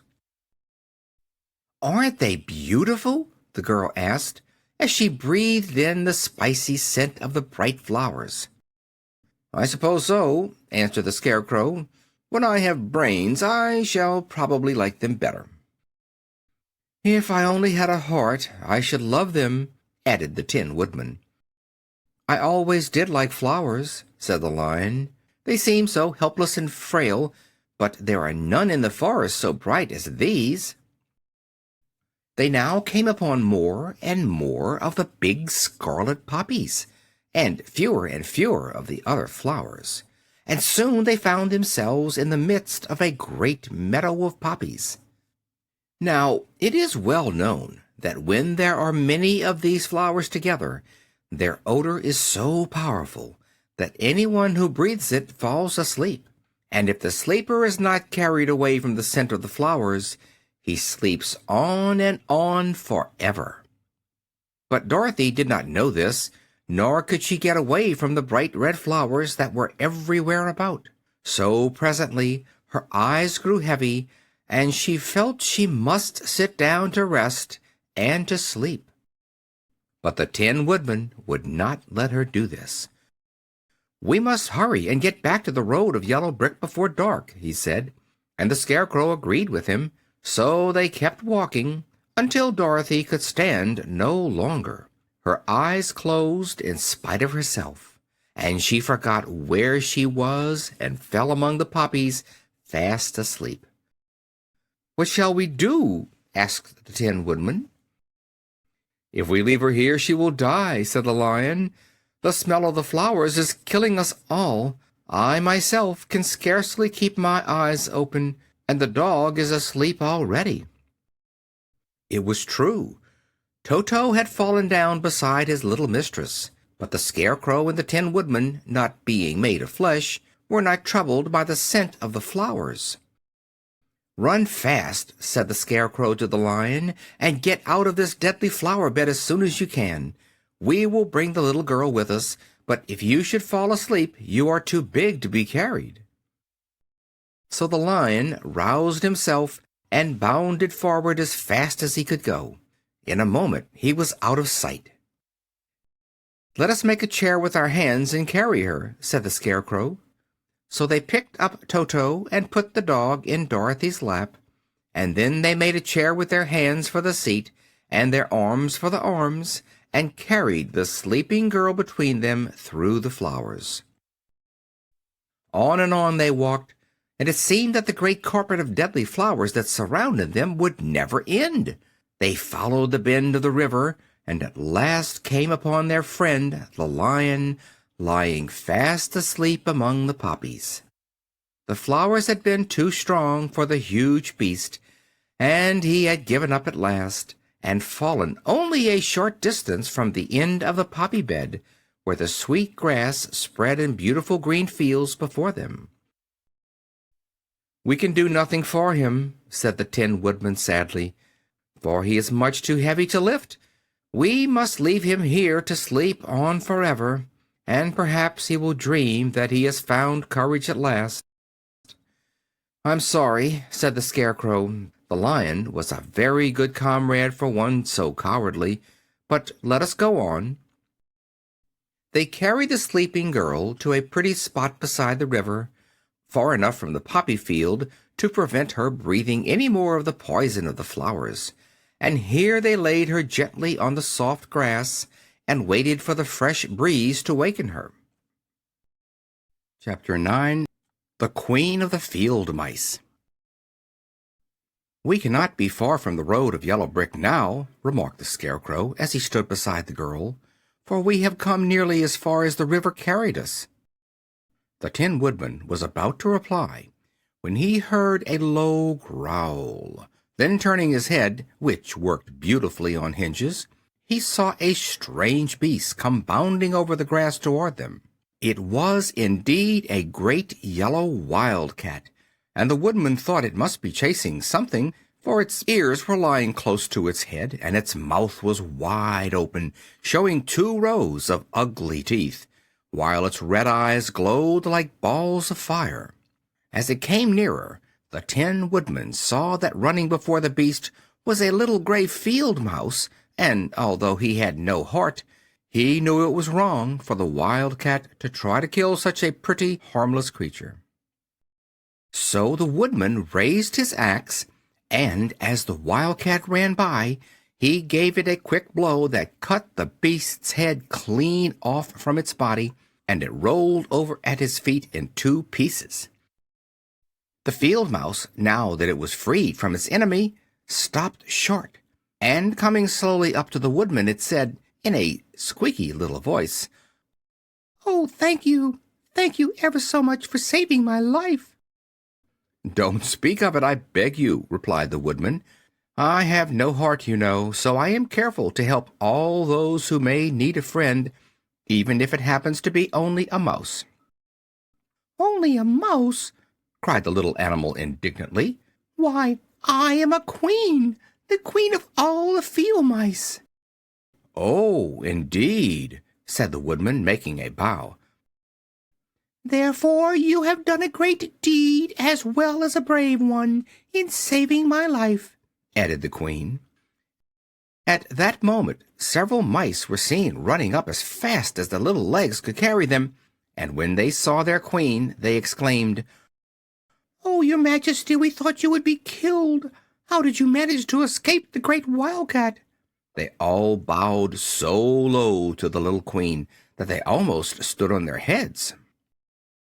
"This funny tin man," she answered, "killed the wildcat and saved my life. So hereafter you must all serve him and obey his slightest wish." "We will!" cried all the mice in a shrill chorus, and then they scampered in all directions, for Toto had awakened from his sleep, and seeing all these mice around him, he gave one bark of delight and jumped right into the middle of the group. Toto had always loved to chase mice when he lived in Kansas, and he saw no harm in it.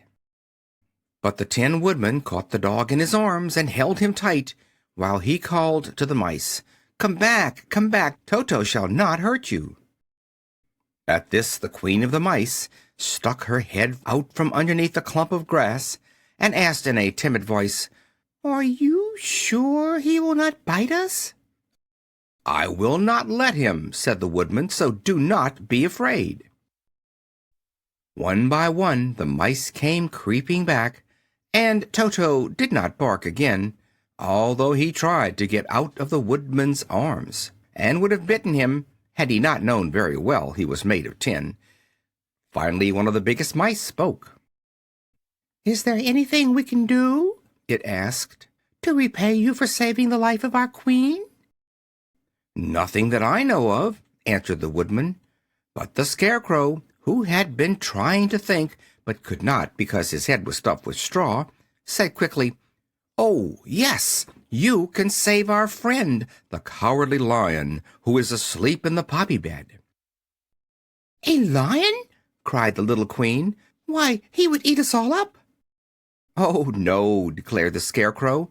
"This lion is a coward." "Really?" asked the mouse. "He says so himself," answered the Scarecrow, "and he would never hurt anyone who is our friend. If you will help us to save him, I promise that he shall treat you all with kindness." "Very well," said the Queen. "We trust you, but what shall we do?"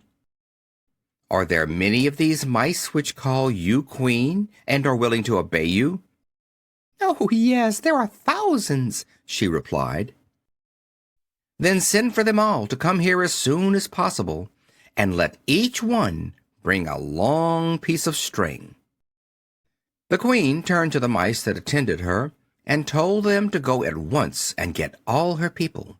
As soon as they heard her orders, they ran away in every direction as fast as possible. "Now," said the Scarecrow to the Tin Woodman, "you must go to those trees by the riverside and make a truck that will carry the lion." So the Woodman went at once to the trees and began to work, and soon he made a truck out of the limbs of trees, from which he chopped away all the leaves and branches.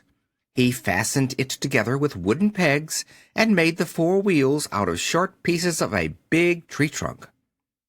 So fast and so well did he work that by the time the mice began to arrive, the truck was all ready for them. They came from all directions, and there were thousands of them, big mice and little mice and middle-sized mice, and each one brought a piece of string in his mouth. It was about this time that Dorothy woke from her long sleep and opened her eyes. She was greatly astonished to find herself lying upon the grass, with thousands of mice standing around and looking at her timidly. But the Scarecrow told her about everything, and, turning to the dignified little mouse, he said, "Permit me to introduce to you Her Majesty, the Queen." Dorothy nodded gravely, and the Queen made a curtsy, after which she became quite friendly with the little girl. The Scarecrow and the Woodman now began to fasten the mice to the truck, using the strings they had brought. One end of a string was tied around the neck of each mouse and the other end to the truck. Of course, the truck was 1,000 times bigger than any of the mice who were to draw it, but when all the mice had been harnessed, they were able to pull it quite easily. Even the Scarecrow and the Tin Woodman could sit on it, and were drawn swiftly by their queer little horses to the place where the Lion lay asleep. After a great deal of hard work, for the Lion was heavy, they managed to get him up on the truck. Then the Queen hurriedly gave her people the order to start, for she feared if the mice stayed among the poppies too long, they also would fall asleep. At first, the little creatures, many though they were, could hardly stir the heavily loaded truck, but the Woodman and the Scarecrow both pushed from behind, and they got along better. Soon they rolled the Lion out of the poppy bed to the green fields, where he could breathe the sweet fresh air again, instead of the poisonous scent of the flowers. Dorothy came to meet them, and thanked the little mice warmly for saving her companion from death. She had grown so fond of the big Lion, she was glad he had been rescued. Then the mice were unharnessed from the truck and scampered away through the grass to their homes. The Queen of the Mice was the last to leave. "If ever you need us again," she said, "come out into the field and call, and we shall hear you and come to your assistance. Goodbye." "Goodbye," they all answered, and away the Queen ran, while Dorothy held Toto tightly, lest he should run after her and frighten her. After this they sat down beside the Lion until he should awaken, and the Scarecrow brought Dorothy some fruit from a tree nearby, which she ate for her dinner. Chapter 10. The Guardian of the Gate. It was some time before the Cowardly Lion awakened, for he had lain among the poppies a long while, breathing in their deadly fragrance. But when he did open his eyes and roll off the truck, he was very glad to find himself still alive. "I ran as fast as I could," he said, sitting down and yawning, "but the flowers were too strong for me. How did you get me out?" Then they told him of the field mice, and how they had generously saved him from death, and the Cowardly Lion laughed and said, "I have always thought myself very big and terrible, yet such little things as flowers came near to killing me, and such small animals as mice have saved my life. How strange it all is! But, comrades, what shall we do now?" "We must journey on until we find the road of yellow brick again," said Dorothy, "and then we can keep on to the Emerald City." So the Lion, being fully refreshed and feeling quite himself again, they all started upon the journey, greatly enjoying the walk through the soft, fresh grass, and it was not long before they reached the road of yellow brick and turned again toward the Emerald City where the great Oz dwelt. The road was smooth and well paved now, and the country about was beautiful, so that the travelers rejoiced in leaving the forest far behind, and with it the many dangers they had met in its gloomy shades. Once more they could see fences built beside the road, but these were painted green, and when they came to a small house, in which a farmer evidently lived, that also was painted green. They passed by several of these houses during the afternoon, and sometimes people came to the doors and looked at them as if they would like to ask questions, but no one came near them nor spoke to them because of the great lion, of which they were very much afraid. The people were all dressed in clothing of a lovely emerald green color, and wore peaked hats like those of the Munchkins. "This must be the land of Oz," said Dorothy, "and we are surely getting near the Emerald City." "Yes," answered the Scarecrow. "Everything is green here, while in the country of the Munchkins blue was the favorite color. But the people do not seem to be as friendly as the Munchkins, and I'm afraid we shall be unable to find a place to pass the night." "I should like something to eat besides fruit," said the girl, "and I'm sure Toto is nearly starved. Let us stop at the next house and talk to the people." So when they came to a good-sized farmhouse, Dorothy walked boldly up to the door and knocked. A woman opened it just far enough to look out, but said, "What do you want, child, and why is that great lion with you?"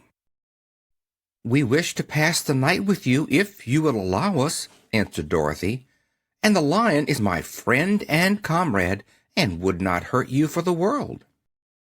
"Is he tame?" asked the woman, opening the door a little wider. "Oh, yes," said the girl. "And he is a great coward, too. He will be more afraid of you than you are of him." "Well," said the woman, after thinking it over, and taking another peep at the lion, "if that is the case, you may come in, and I will give you some supper and a place to sleep."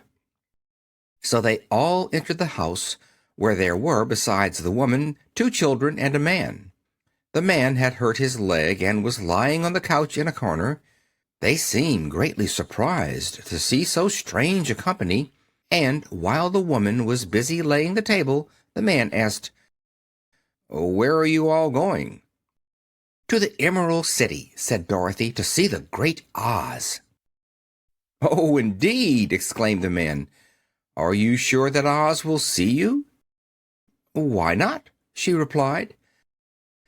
"Well, it is said that he never lets anyone come into his presence. I have been to the Emerald City many times, and it is a beautiful and wonderful place, but I have never been permitted to see the great Oz, nor do I know of any living person who has seen him." "Does he never go out?" asked the Scarecrow. "Never. He sits day after day in the great throne room of his palace, and even those who wait upon him do not see him face to face." "What is he like?" asked the girl. "That is hard to tell," said the man thoughtfully. "You see, Oz is a great wizard and can take on any form he wishes, so that some say he looks like a bird, and some say he looks like an elephant, and some say he looks like a cat. To others he appears as a beautiful fairy, or a brownie, or in any other form that pleases him. But who the real Oz is when he is in his own form, no living person can tell." "That is very strange," said Dorothy. "But we must try in some way to see him, or we shall have made our journey for nothing." "Why do you wish to see the terrible Oz?" asked the man. "I want him to give me some brains," said the Scarecrow eagerly. "Oh, Oz could do that easily enough," declared the man. "He has more brains than he needs." "And I want him to give me a heart," said the Tin Woodman. "That will not trouble him," continued the man, "for Oz has a large collection of hearts of all sizes and shapes."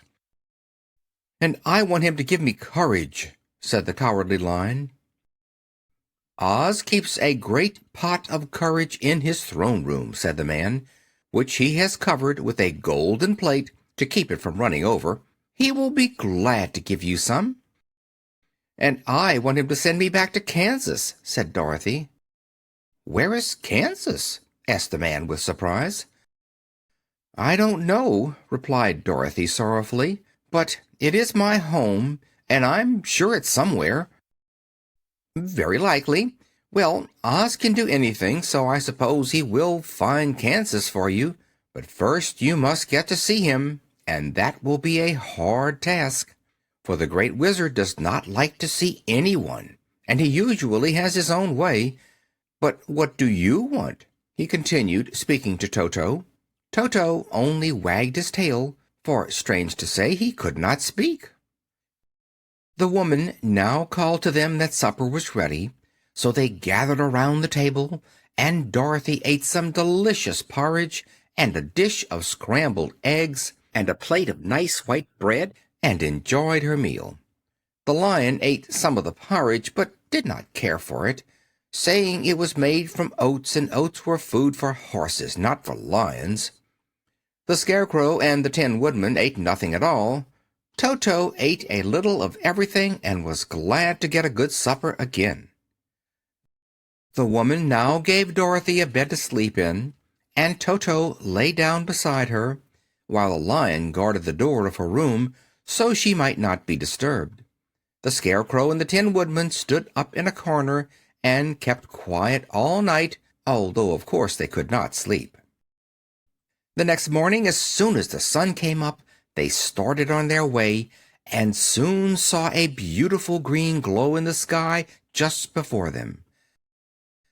"That must be the Emerald City," said Dorothy.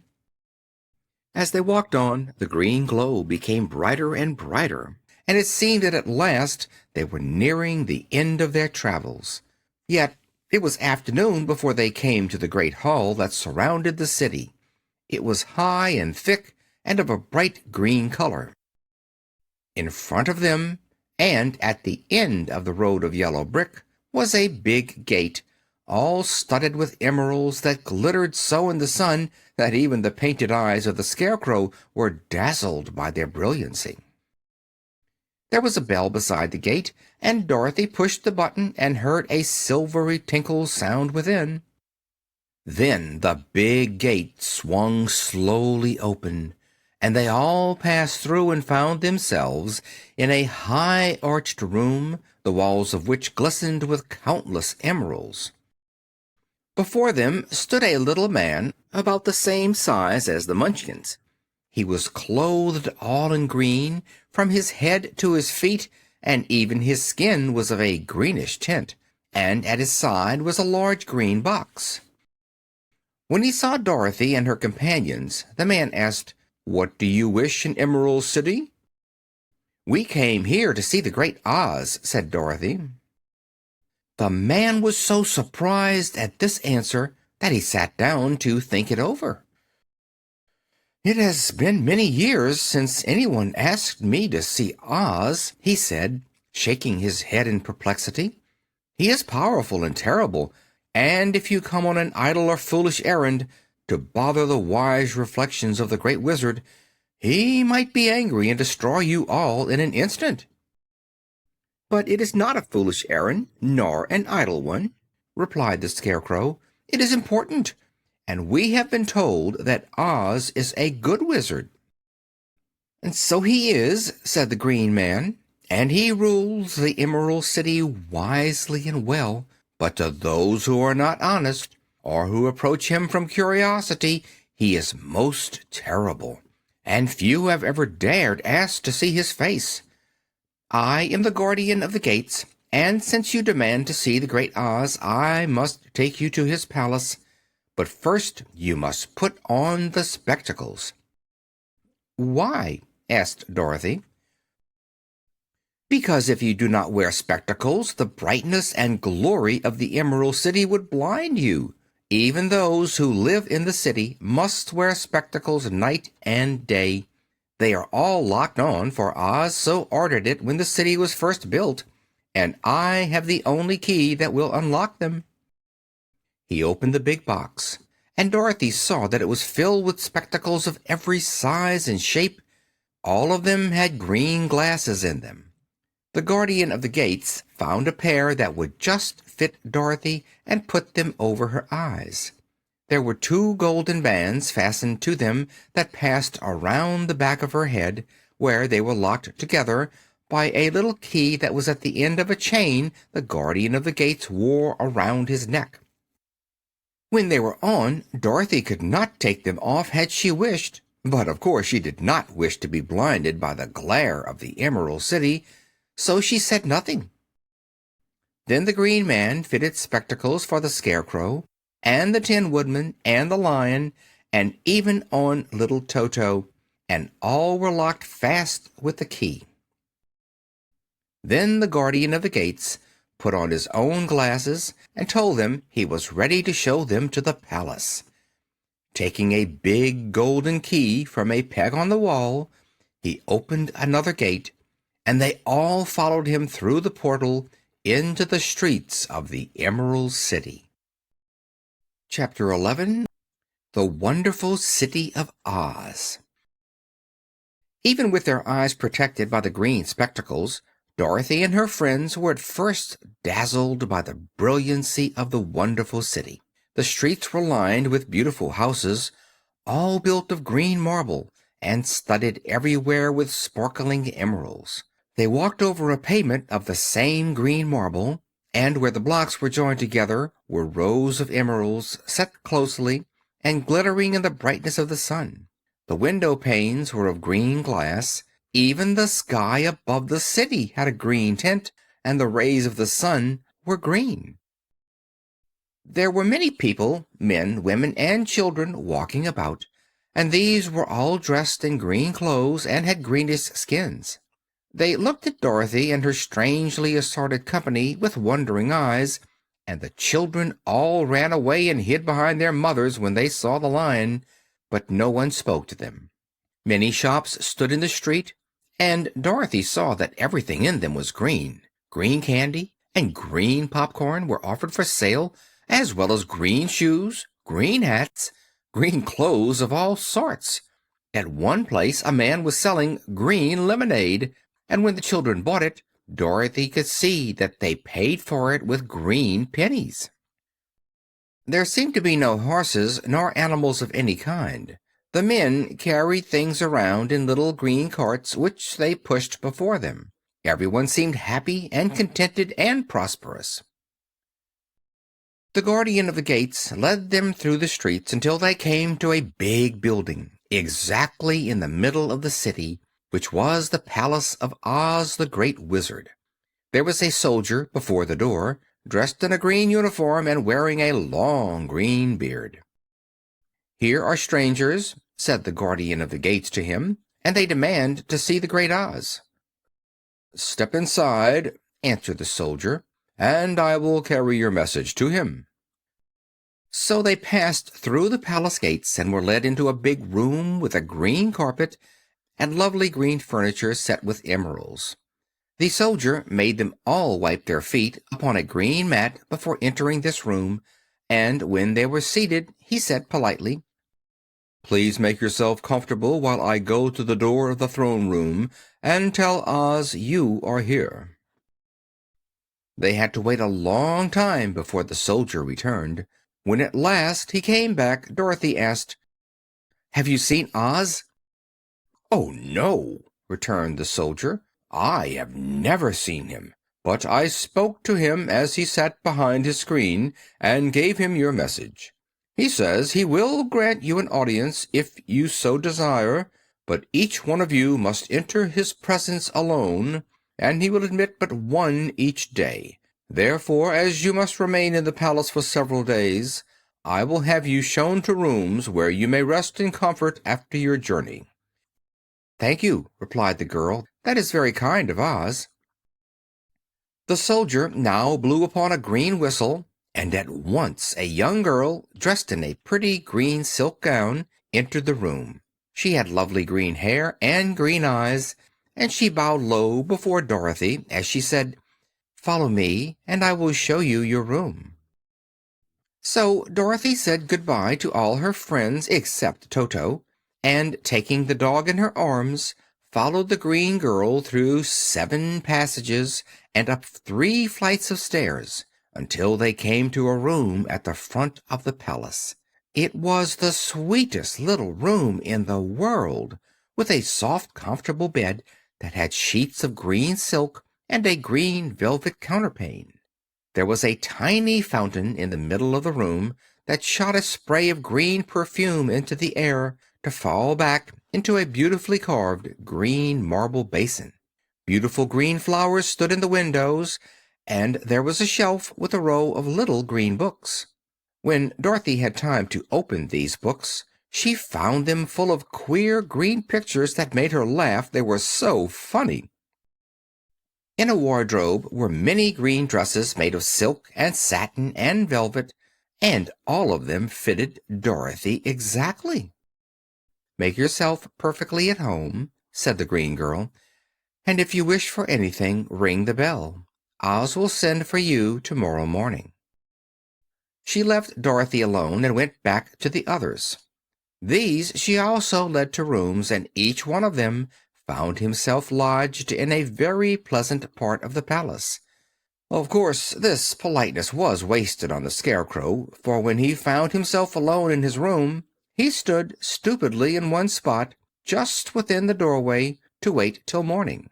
It would not rest him to lie down, and he could not close his eyes, so he remained all night staring at a little spider which was weaving its web in a corner of the room, just as if it were not one of the most wonderful rooms in the world.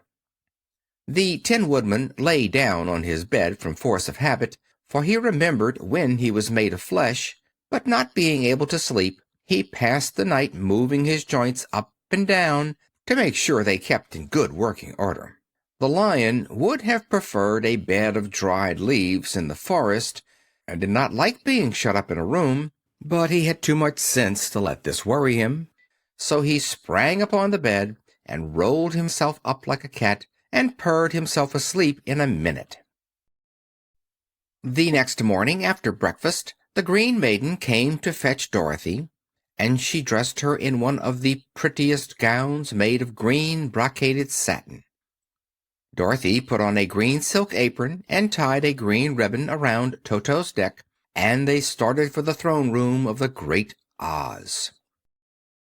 First they came to a great hall in which were many ladies and gentlemen of the court, all dressed in rich costumes. These people had nothing to do but talk to each other, but they always came to wait outside the throne room every morning, although they were never permitted to see Oz. As Dorothy entered, they looked at her curiously, and one of them whispered, "Are you really going to look upon the face of Oz the Terrible?" "Of course," answered the girl, "if he will see me."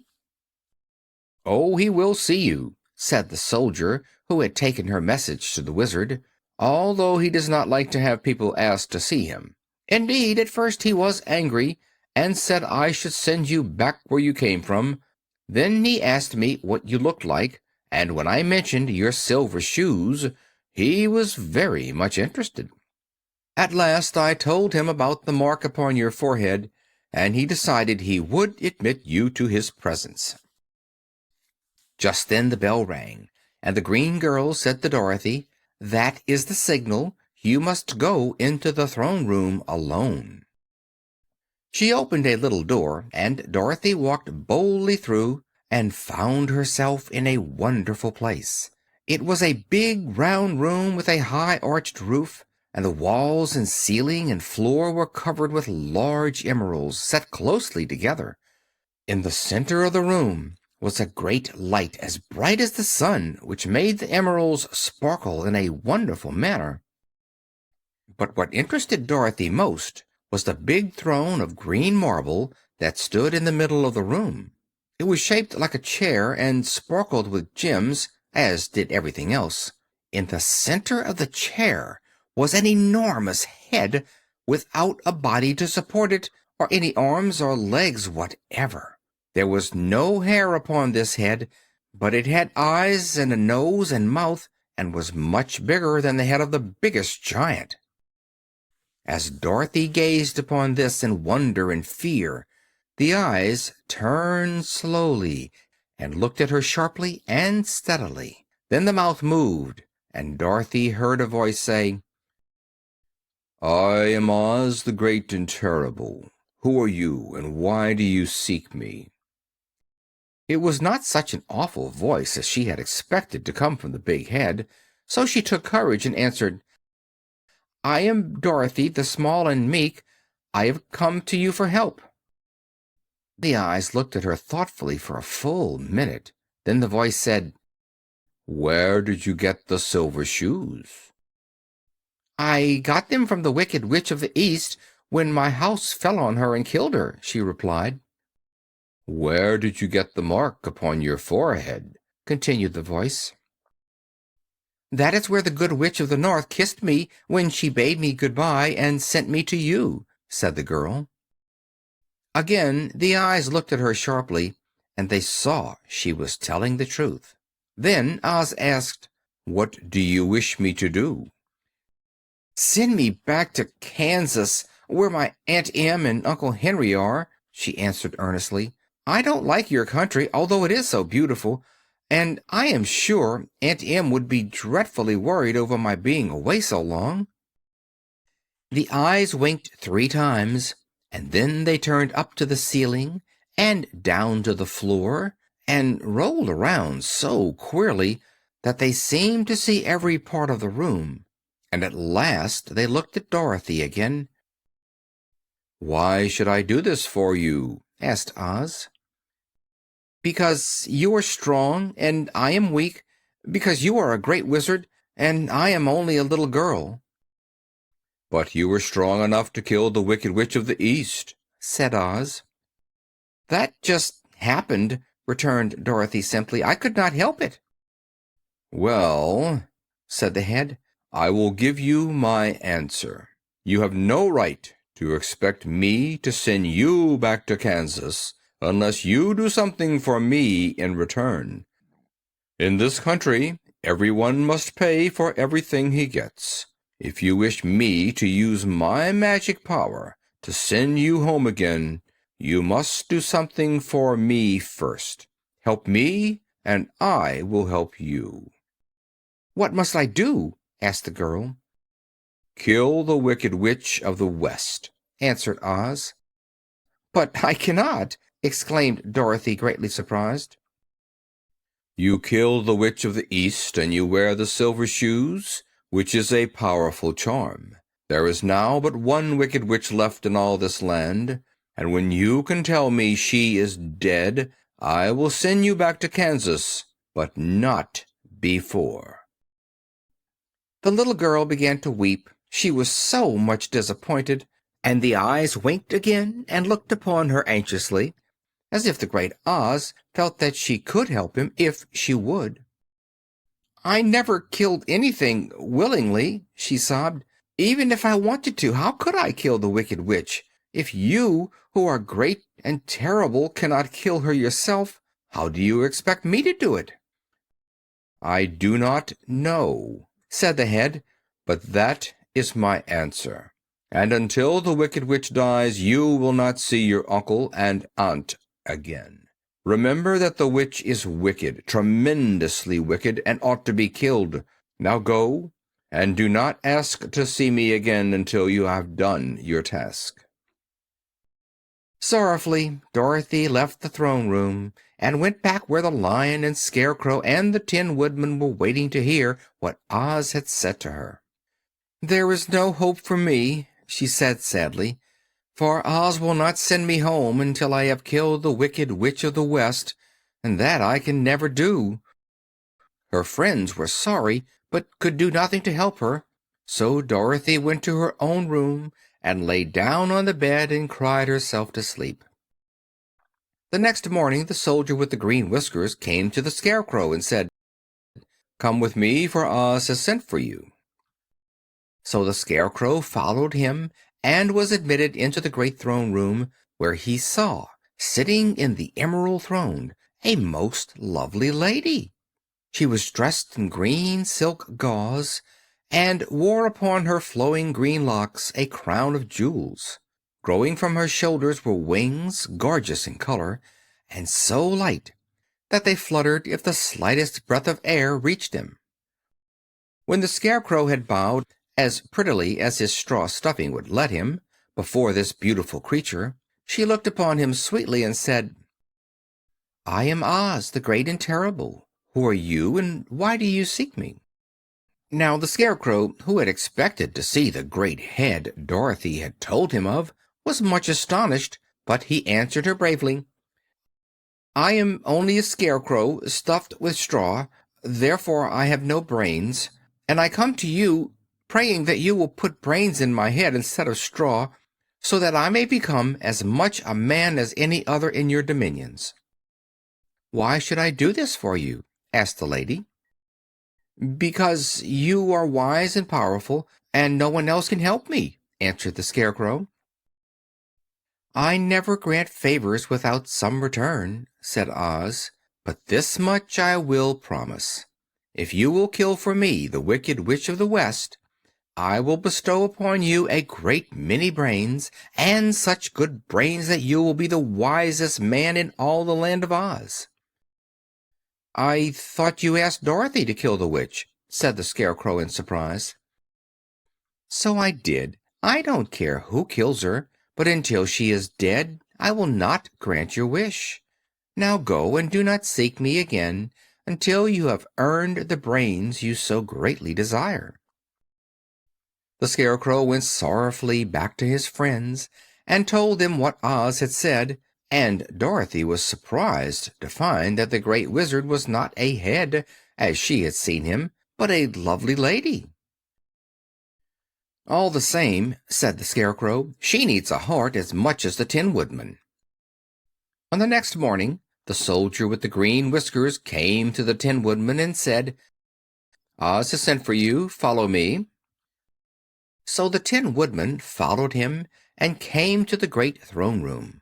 He did not know whether he would find Oz a lovely lady or a head, but he hoped it would be the lovely lady, for, he said to himself, "I am sure I shall not be given a heart, since a head has no heart of its own and therefore cannot feel for me.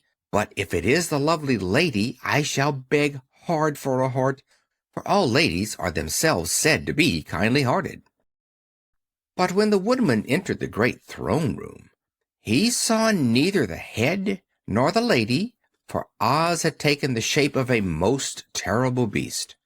It was nearly as big as an elephant, and the green throne seemed hardly strong enough to hold its weight.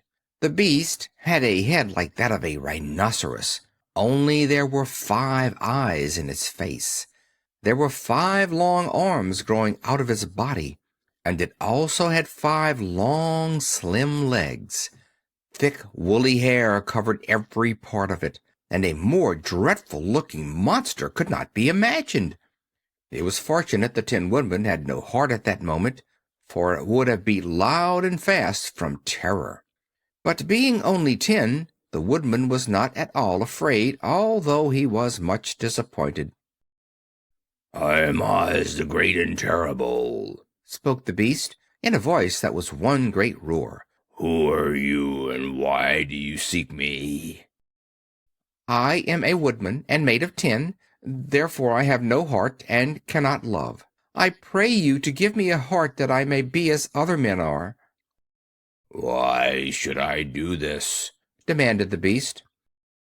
"Because I ask it, and you alone can grant my request," answered the woodman. Oz gave a low growl at this, but said gruffly, "If you indeed desire a heart, you must earn it." "How?" asked the woodman. "Help Dorothy to kill the Wicked Witch of the West.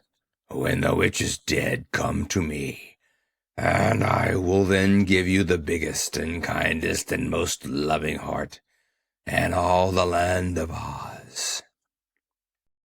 So the Tin Woodman was forced to return sorrowfully to his friends and tell them of the terrible beast he had seen. They all wondered greatly at the many forms the Great Wizard could take upon himself, and the Lion said, "If he is a beast, when I go to see him, I shall roar my loudest and so frighten him that he will grant all I ask. And if he is the lovely lady, I shall pretend to spring upon her, and so compel her to do my bidding. And if he is the great head, he will be at my mercy, for I will roll this head all about the room until he promises to give us what we desire. So be of good cheer, my friends, for all will yet be well." The next morning, the soldier with the green whiskers led the Lion to the great throne room and bade him enter the presence of Oz. The Lion at once passed through the door, and glancing around saw to his surprise that before the throne was a ball of fire, so fierce and glowing he could scarcely bear to gaze upon it.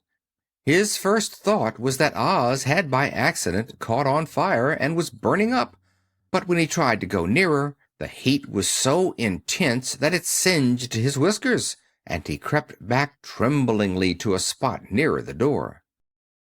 Then a low, quiet voice came from the ball of fire, and these were the words it spoke: "I am Oz, the Great and Terrible. Who are you, and why do you seek me?" And the Lion answered, "I am a cowardly lion, afraid of everything. I came to you to beg that you give me courage, so that in reality I may become the king of beasts, as men call me." "Why should I give you courage?" demanded Oz. "Because of all the wizards you are the greatest, and alone have power to grant my request," answered the Lion. The ball of fire burned fiercely for a time, and the voice said, "Bring me proof that the Wicked Witch is dead, and that moment I will give you courage. But as long as the witch lives, you must remain a coward." The Lion was angry at this speech, but could say nothing in reply, and while he stood silently gazing at the ball of fire, it became so furiously hot that he turned tail and rushed from the room. He was glad to find his friends waiting for him, and told them of his terrible interview with the wizard. "What shall we do now?" asked Dorothy sadly. "There is only one thing we can do," returned the Lion, "and that is to go to the land of the Winkies, seek out the Wicked Witch, and destroy her." "But suppose we cannot?" said the girl. "Then I shall never have courage," declared the Lion. "And I shall never have brains," added the Scarecrow. "And I shall never have a heart," spoke the Tin Woodman. "And I shall never see Aunt Em and Uncle Henry," said Dorothy, beginning to cry. "Be careful," cried the green girl. "The tears will fall on your green silk gown and spot it." So Dorothy dried her eyes and said, "I suppose we must try it, but I am sure I do not want to kill anybody, even to see Aunt Em again." "I will go with you, but I'm too much of a coward to kill the witch," said the Lion. "I will go too," declared the Scarecrow, "but I shall not be of much help to you. I am such a fool." "I haven't the heart to harm even a witch," replied the Tin Woodman, "but if you go, I certainly shall go with you." Thereupon it was decided to start upon their journey the next morning, and the Woodman sharpened his axe on a green grindstone and had all his joints properly oiled. The Scarecrow stuffed himself with fresh straw, and Dorothy put new paint on his eyes that he might see better. The green girl, who was very kind to them, filled Dorothy's basket with good things to eat, and fastened a little bell around Toto's neck with a green ribbon. They went to bed quite early and slept soundly until daylight, when they were awakened by the crowing of a green cock that lived in the backyard of the palace, and the cackling of a hen that had laid a green egg. Chapter 12. The Search for the Wicked Witch. The soldier with the green whiskers led them through the streets of the Emerald City until they reached the room where the guardian of the gates lived. This officer unlocked their spectacles and put them back in his great box, and then he politely opened the gate for our friends. "Which road leads to the Wicked Witch of the West?" asked Dorothy. "There is no road," answered the guardian of the gates. "No one ever wishes to go that way." "How then are we to find her?" inquired the girl. "That will be easy," replied the man. For when she knows you are in the country of the Winkies, she will find you and make you all her slaves." "Perhaps not," said the Scarecrow, "for we mean to destroy her." "That is different," said the Guardian of the Gates. "No one has ever destroyed her before, so I naturally thought she would make slaves of you, as she has of the rest. But take care, for she is wicked and fierce, and may not allow you to destroy her. Keep to the west where the sun sets, and you cannot fail to find her." They thanked him and bade him good-bye, and turned toward the west, walking over fields of soft grass, dotted here and there with daisies and buttercups. Dorothy still wore the pretty silk dress she had put on in the palace, but now, to her surprise, she found it was no longer green, but pure white. The ribbon around Toto's neck had also lost its green color, and was as white as Dorothy's dress. The Emerald City was soon left far behind. As they advanced, the ground became rougher and hillier, for there were no farms nor houses in this country of the West, and the ground was untilled. In the afternoon the sun shone hot in their faces, for there were no trees to offer them shade, so that before night Dorothy and Toto and the Lion were tired, and lay down upon the grass and fell asleep, with the Woodman and the Scarecrow keeping watch. Now, the Wicked Witch of the West had but one eye, yet that was as powerful as a telescope, and could see everywhere. So, as she sat at the door of her castle, she happened to look around and saw Dorothy lying asleep, with her friends all about her. They were a long distance off, but the Wicked Witch was angry to find them in her country, so she blew upon a silver whistle that hung around her neck. At once there came running to her from all directions a pack of great wolves. They had long legs and fierce eyes and sharp teeth. "Go to those people," said the witch, "and tear them to pieces." "Are you not going to make them your slaves?" asked the leader of the wolves. "No," she answered. "One is of tin and one is of straw. One is a girl and another is a lion. None of them is fit to work, so you may tear them into small pieces." "Very well," said the wolf, and he dashed away at full speed, followed by the others. It was lucky the Scarecrow and the Woodman were wide awake and heard the wolves coming. "This is my fight," said the Woodman, "so get behind me and I will meet them as they come."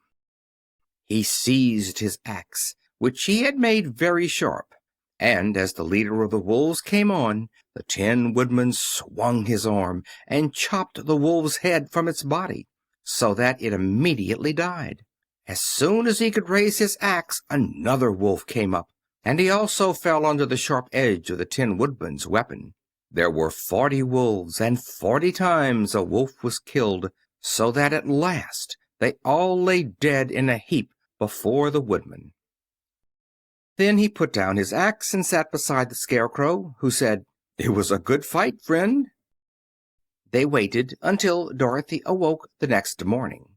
The little girl was quite frightened when she saw the great pile of shaggy wolves, but the Tin Woodman told her all. She thanked him for saving them and sat down to breakfast, after which they started again upon their journey. Now this same morning the Wicked Witch came to the door of her castle and looked out with her one eye that could see far off.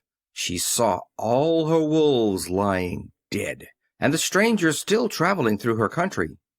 This made her angrier than before, and she blew her silver whistle twice.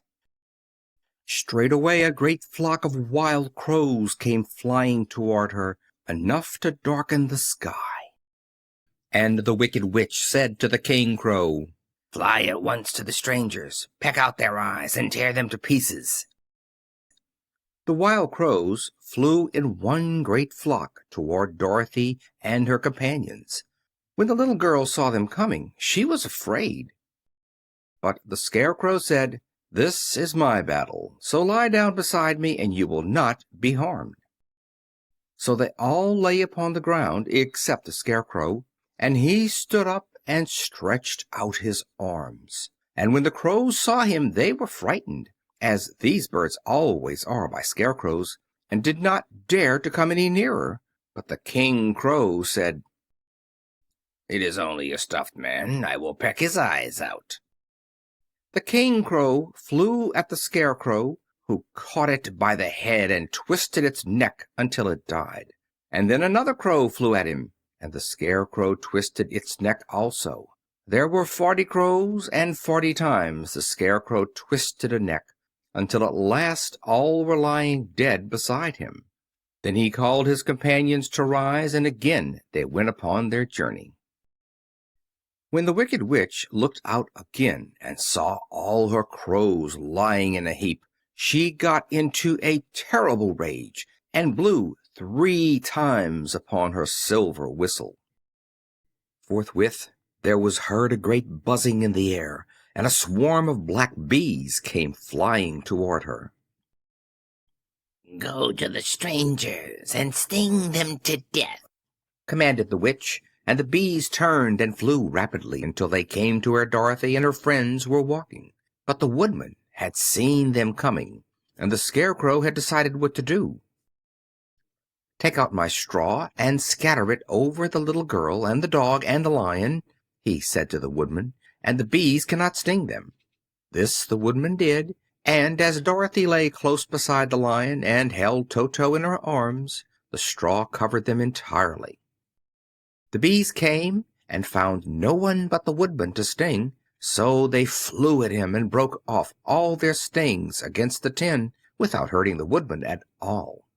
And as bees cannot live when their stings are broken, that was the end of the black bees, and they lay scattered thick about the Woodman like little heaps of fine coal. Then Dorothy and the lion got up, and the girl helped the Tin Woodman put the straw back into the Scarecrow again, until he was as good as ever, so they started upon their journey once more. The Wicked Witch was so angry when she saw her black bees in little heaps like fine coal that she stamped her foot and tore her hair and gnashed her teeth, and then she called a dozen of her slaves, who were the Winkies, and gave them sharp spears, telling them to go to the strangers and destroy them. The Winkies were not a brave people, but they had to do as they were told, so they marched away until they came near to Dorothy. Then the lion gave a great roar and sprang toward them, and the poor Winkies were so frightened that they ran back as fast as they could. When they returned to the castle, the Wicked Witch beat them well with a strap and sent them back to their work, after which she sat down to think what she could do next. She could not understand how all her plans to destroy these strangers had failed, but she was a powerful witch as well as a wicked one, and she soon made up her mind how to act.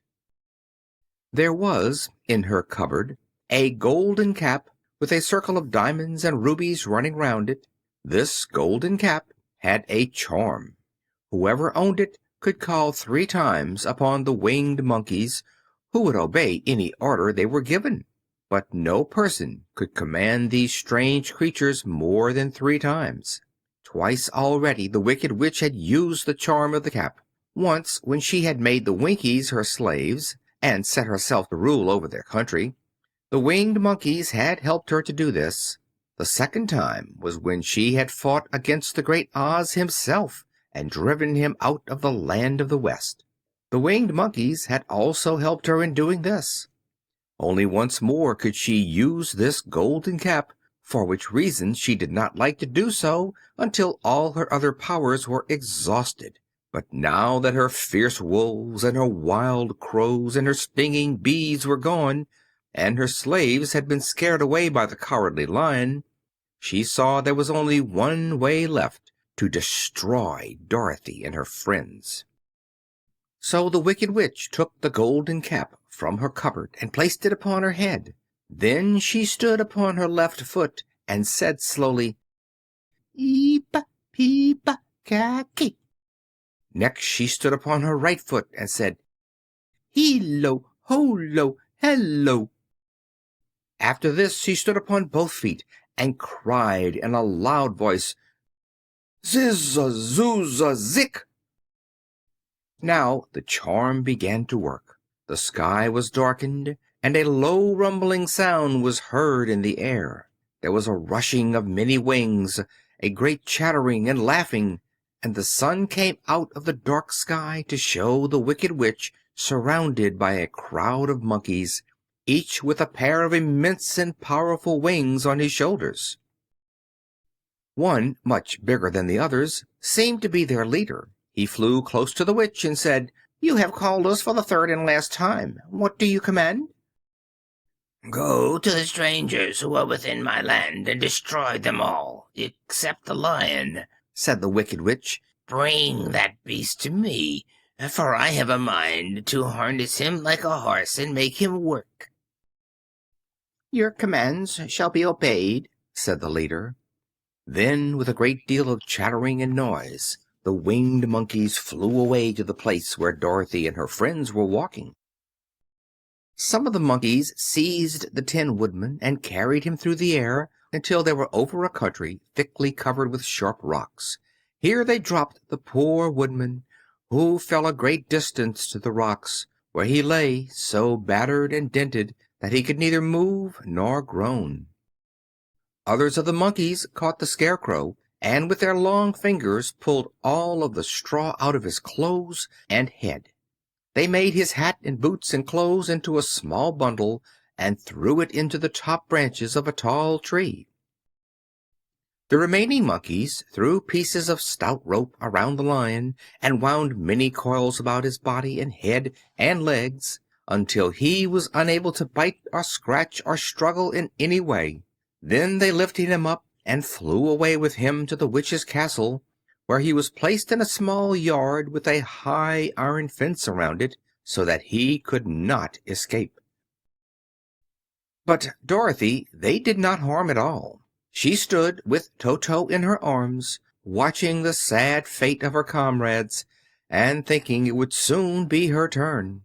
The leader of the winged monkeys flew up to her, his long hairy arms stretched out, and his ugly face grinning terribly. But he saw the mark of the good witch's kiss upon her forehead, and stopped short, motioning the others not to touch her. "We dare not harm this little girl," he said to them, "for she is protected by the power of good, and that is greater than the power of evil. All we can do is to carry her to the castle of the Wicked Witch and leave her there." So, carefully and gently, they lifted Dorothy in their arms and carried her swiftly through the air until they came to the castle, where they set her down upon the front doorstep. Then the leader said to the witch, "We have obeyed you as far as we were able. The Tin Woodman and the Scarecrow are destroyed, and the lion is tied up in your yard. The little girl we dare not harm, nor the dog she carries in her arms. Your power over our band is now ended, and you will never see us again." Then all the winged monkeys, with much laughing and chattering and noise, flew into the air and were soon out of sight. The Wicked Witch was both surprised and worried when she saw the mark on Dorothy's forehead, for she knew well that neither the winged monkeys nor she herself dare hurt the girl in any way. She looked down at Dorothy's feet, and seeing the silver shoes, began to tremble with fear, for she knew what a powerful charm belonged to them. At first the witch was tempted to run away from Dorothy, but she happened to look into the child's eyes and saw how simple the soul behind them was, and that the little girl did not know of the wonderful power the silver shoes gave her. So the Wicked Witch laughed to herself and thought, I can still make her my slave, for she does not know how to use her power. Then she said to Dorothy, harshly and severely, Come with me, and see that you mind everything I tell you, for if you do not, I will make an end of you as I did the Tin Woodman and the Scarecrow. Dorothy followed her through many of the beautiful rooms in her castle, until they came to the kitchen, where the witch bade her clean the pots and kettles and sweep the floor and keep the fire fed with wood. Dorothy went to work meekly, with her mind made up to work as hard as she could, for she was glad the Wicked Witch had decided not to kill her. With Dorothy hard at work, the witch thought she could go into the courtyard and harness the Cowardly Lion like a horse. It would amuse her, she was sure, to make him draw her chariot wherever she wished to go to drive. But as she opened the gate, the lion gave a loud roar and bounded at her so fiercely that the witch was afraid and ran out and shut the gate again. "If I cannot harness you," said the witch to the lion, speaking through the bars of the grate, "I can starve you. You shall have nothing to eat until you do as I wish." So after that she took no food to the imprisoned lion, but every day she came to the gate at noon and asked, "Are you ready to be harnessed like a horse?" And the lion would answer, "No. If you come into this yard, I will bite you." The reason the lion did not have to do as the witch wished was that every night, while the woman was asleep, Dorothy carried him food from the cupboard. After he had eaten, he would lie down on his bed of straw, and Dorothy would lie beside him and put her head on his soft, shaggy mane, while they talked of their troubles and tried to plan some way to escape. But they could find no way to get out of the castle, for it was constantly guarded by the yellow Winkies, who were the slaves of the Wicked Witch, and too afraid of her not to do as she told them. The girl had to work hard during the day, and often the witch threatened to beat her with the same old umbrella she always carried in her hand. But in truth she did not dare to strike Dorothy because of the mark upon her forehead. The child did not know this, and was full of fear for herself and Toto. Once the witch struck Toto a blow with her umbrella, and the brave little dog flew at her and bit her leg in return. The witch did not bleed where she was bitten, for she was so wicked that the blood in her had dried up many years before. Dorothy's life became very sad as she grew to understand that it would be harder than ever to get back to Kansas and Aunt Em again.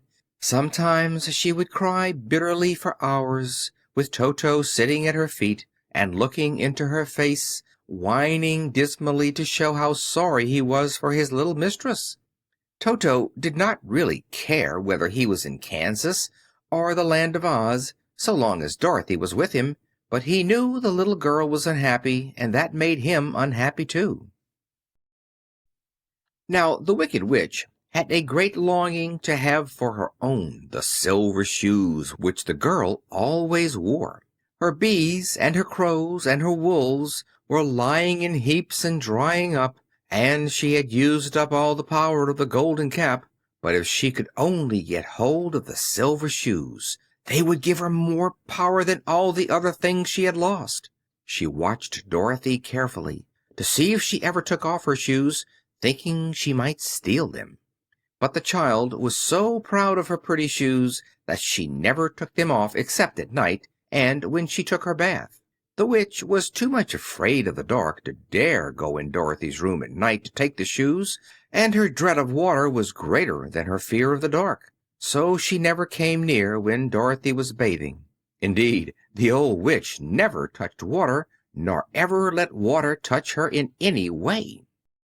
But the wicked creature was very cunning, and she finally thought of a trick that would give her what she wanted. She placed a bar of iron in the middle of the kitchen floor, and then, by her magic arts, made the iron invisible to human eyes, so that when Dorothy walked across the floor, she stumbled over the bar, not being able to see it, and fell at full length. She was not much hurt, but in her fall one of the silver shoes came off, and before she could reach it, the witch had snatched it away and put it on her own skinny foot. The wicked woman was greatly pleased with the success of her trick, for as long as she had one of the shoes, she owned half the power of their charm, and Dorothy could not use it against her, even had she known how to do so. The little girl seeing she had lost one of her pretty shoes, grew angry and said to the witch, "Give me back my shoe." I will not, retorted the witch, for it is now my shoe and not yours. "You are a wicked creature," cried Dorothy. "You have no right to take my shoe from me." I shall keep it just the same, said the witch, laughing at her, and some day I shall get the other one from you too. This made Dorothy so very angry that she picked up the bucket of water that stood near and dashed it over the witch, wetting her from head to foot. Instantly the wicked woman gave a loud cry of fear, and then, as Dorothy looked at her in wonder, the witch began to shrink and fall away. See what you have done, she screamed. In a minute I shall melt away. "I am very sorry indeed," said Dorothy, who was truly frightened to see the witch actually melting away like brown sugar before her very eyes. Didn't you know water would be the end of me? Asked the witch in a wailing, despairing voice. "Of course not," answered Dorothy. "How should I?" "Well, in a few minutes I shall be all melted, and you will have the castle to yourself. I have been wicked In my day, but I never thought a little girl like you would ever be able to melt me, and in my wicked deeds. look out, here I go." With these words, the witch fell down in a brown, melted, shapeless mass, and began to spread over the clean boards of the kitchen floor. Seeing that she was really melted away to nothing, Dorothy drew another bucket of water and threw it over the mess. She then swept it all out the door. After picking up the silver shoe, which was all that was left of the old woman, she cleaned and dried it with a cloth and put it on her foot again. Then, being at last free to do as she chose, she ran out to the courtyard to tell the Lion that the Wicked Witch of the West had come to an end, and that they were no longer prisoners in a strange land. Chapter 13. The Rescue. The Cowardly Lion was much pleased to hear that the Wicked Witch had been melted by a bucket of water, and Dorothy at once unlocked the gate of his prison and set him free.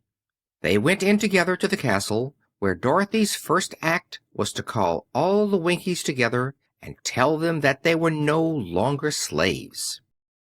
There was great rejoicing among the yellow Winkies, for they had been made to work hard during many years for the Wicked Witch, who had always treated them with great cruelty. They kept this day as a holiday then and ever after, and spent the time in feasting and dancing. "If our friends, the Scarecrow and the Tin Woodman, were only with us," said the Lion, "I should be quite happy." "Don't you suppose we could rescue them?" asked the girl anxiously. "We can try," answered the Lion.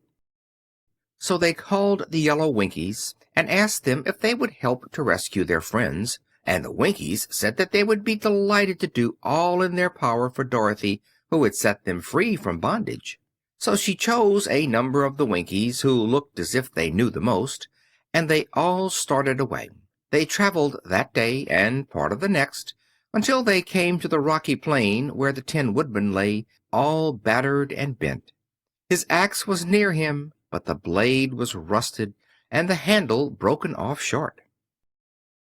The Winkies lifted him tenderly in their arms and carried him back to the yellow castle again, Dorothy shedding a few tears by the way at the sad plight of her old friend, and the Lion looking sober and sorry.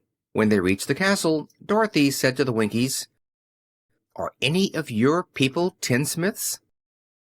"Oh, yes, some of us are very good tinsmiths," they told her. "Then bring them to me," she said. And when the tinsmiths came, bringing with them all their tools in baskets, she inquired, "Can you straighten out those dents in the Tin Woodman, and bend him back into shape again, and solder him together where he is broken?" The tinsmiths looked over the woodman very carefully, and then answered that they thought they could mend him so he would be as good as ever.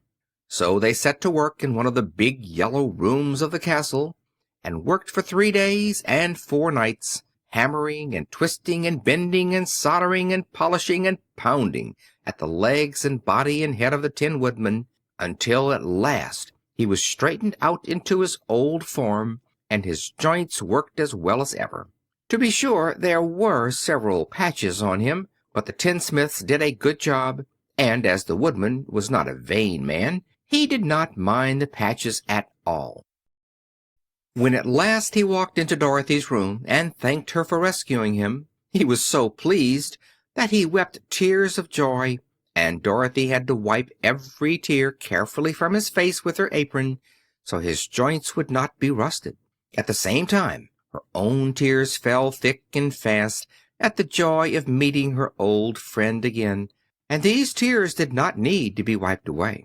As for the Lion, he wiped his eyes so often with the tip of his tail that it became quite wet, and he was obliged to go out into the courtyard and hold it in the sun till it dried. "If only we had the Scarecrow with us again," said the Tin Woodman, when Dorothy had finished telling him everything that had happened, "I should be quite happy." "We must try to find him," said the girl. So she called the Winkies to help her, and they walked all day and part of the next until they came to the tall tree in the branches of which the winged monkeys had tossed the Scarecrow's clothes. It was a very tall tree, and the trunk was so smooth that no one could climb it. But the Woodman said at once, "I'll chop it down, and then we can get the Scarecrow's clothes." Now, while the tinsmiths had been at work mending the Woodman himself, another of the Winkies, who was a goldsmith, had made an axe handle of solid gold, and fitted it to the Woodman's axe instead of the old broken handle. Others polished the blade until all the rust was removed, and it glistened like burnished silver. As soon as he had spoken, the Tin Woodman began to chop, and in a short time the tree fell over with a crash, whereupon the Scarecrow's clothes fell out of the branches and rolled off on the ground. Dorothy picked them up and had the Winkies carry them back to the castle, where they were stuffed with nice clean straw, and behold, here was the Scarecrow, as good as ever, thanking them over and over again for saving him. Now that they were reunited, Dorothy and her friends spent a few happy days at the Yellow Castle, where they found everything they needed to make them comfortable. But one day the girl thought of Aunt Em and said, "We must go back to Oz and claim his promise." "Yes," said the Woodman, "and at last I shall get my heart." "And I shall get my brains," added the Scarecrow joyfully. "And I shall get my courage," said the Lion thoughtfully. "And I shall get back to Kansas," cried Dorothy, clapping her hands. "Oh, let us start for the Emerald City tomorrow." This they decided to do. The next day they called the Winkies together and bade them goodbye. The Winkies were sorry to have them go, and they had grown so fond of the Tin Woodman that they begged him to stay and rule over them and the Yellow Land of the West. Finding they were determined to go, the Winkies gave Toto and the Lion each a golden collar, and to Dorothy they presented a beautiful bracelet studded with diamonds. And to the Scarecrow they gave a gold-headed walking stick to keep him from stumbling, and to the Tin Woodman they offered a silver oil can inlaid with gold and set with precious jewels. Every one of the travelers made the Winkies a pretty speech in return, and all shook hands with them until their arms ached. Dorothy went to the witch's cupboard to fill her basket with food for the journey, and there she saw the golden cap. She tried it on her own head and found it fitted her exactly. She did not know anything about the charm of the golden cap, but she saw that it was pretty, so she made up her mind to wear it and carry her sunbonnet in the basket. Then, being prepared for the journey, they all started for the Emerald City, and the Winkies gave them 3 cheers and many good wishes to carry with them. Chapter 14 of The Winged Monkeys. You will remember there was no road, not even a pathway, between the castle of the Wicked Witch and the Emerald City. When the 4 travelers went in search of the witch, she had seen them coming, and so sent the winged monkeys to bring them to her. It was much harder to find their way back through the big fields of buttercups and yellow daisies than it was being carried. They knew, of course, that they must go straight east toward the rising sun, and they started off in the right way, but at noon, when the sun was over their heads, they did not know which was east and which was west, and that was the reason they were lost in the great fields. They kept on walking, however, and at night the moon came out and shone brightly. So they lay down among the sweet-smelling yellow flowers and slept soundly until morning, all but the Scarecrow and the Tin Woodman. The next morning the sun was behind a cloud, but they started on as if they were quite sure which way they were going. "If we walk far enough," said Dorothy, "I am sure we shall sometime come to some place." But day by day passed away, and they still saw nothing before them but the scarlet fields. The Scarecrow began to grumble a bit. "We have surely lost our way," he said, "and unless we find it again in time to reach the Emerald City, I shall never get my brains." "Nor I my heart," declared the Tin Woodman. "It seems to me I can scarcely wait till I get to Oz, and you must admit this is a very long journey." "You see," said the Cowardly Lion with a whimper, "I haven't the courage to keep tramping forever without getting anywhere at all." Then Dorothy lost heart. She sat down on the grass and looked at her companions, and they sat down and looked at her, and Toto found that for the first time in his life he was too tired to chase a butterfly that flew past his head. So he put out his tongue and panted, and looked at Dorothy as if to ask what they should do next. "Suppose we call the field mice," she suggested. "They could probably tell us the way to the Emerald City." "To be sure they could!" cried the Scarecrow. "Why didn't we think of that before?" Dorothy blew the little whistle she had always carried about her neck since the Queen of the Mice had given it to her. In a few minutes they heard the pattering of tiny feet, and many of the small gray mice came running up to her. Among them was the Queen herself, who asked in her squeaky little voice, "What can I do for my friends?" "We have lost our way," said Dorothy. "Can you tell us where the Emerald City is?" "Certainly," answered the Queen, "but it is a great way off, for you have had it at your backs all this time." Then she noticed Dorothy's golden cap and said, "Why don't you use the charm of the cap and call the winged monkeys to you? They will carry you to the City of Oz in less than an hour." "I didn't know there was a charm," answered Dorothy in surprise. "What is it?" "It is written inside the golden cap," replied the Queen of the Mice. "But if you are going to call the winged monkeys, we must run away, for they are full of mischief and think it great fun to plague us." "Won't they hurt me?" asked the girl anxiously. "Oh, no. They must obey the wearer of the cap. Goodbye." And she scampered out of sight, with all the mice hurrying after her. Dorothy looked inside the golden cap and saw some words written upon the lining. These, she thought, must be the charm, so she read the directions carefully and put the cap upon her head. "Eep, peep, cack," she said, standing on her left foot. "What did you say?" asked the Scarecrow, who did not know what she was doing. "Hi-lo, ho-lo, hello," Dorothy went on, standing this time on her right foot. "Hello," replied the Tin Woodman calmly. "Zizzy, zoozy, zick," said Dorothy, who was now standing on both feet. This ended the saying of the charm, and they heard a great chattering and flapping of wings as the band of winged monkeys flew up to them. The king bowed low before Dorothy and asked, "What is your command?" "We wish to go to the Emerald City," said the child, and we have lost our way."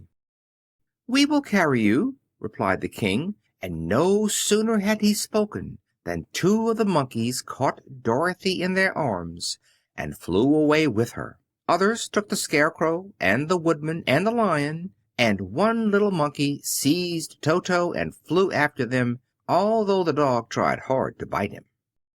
The Scarecrow and the Tin Woodman were rather frightened at first, for they remembered how badly the Winged Monkeys had treated them before, but they saw that no harm was intended, so they rode through the air quite cheerfully, and had a fine time looking at the pretty gardens and woods far below them.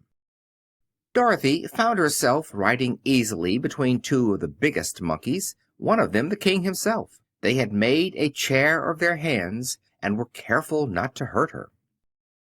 "Why do you have to obey the charm of the golden cap?" she asked. "That is a long story," answered the king with a winged laugh. "But as we have a long journey before us, I will pass the time by telling you about it if you wish." "I shall be glad to hear it," she replied.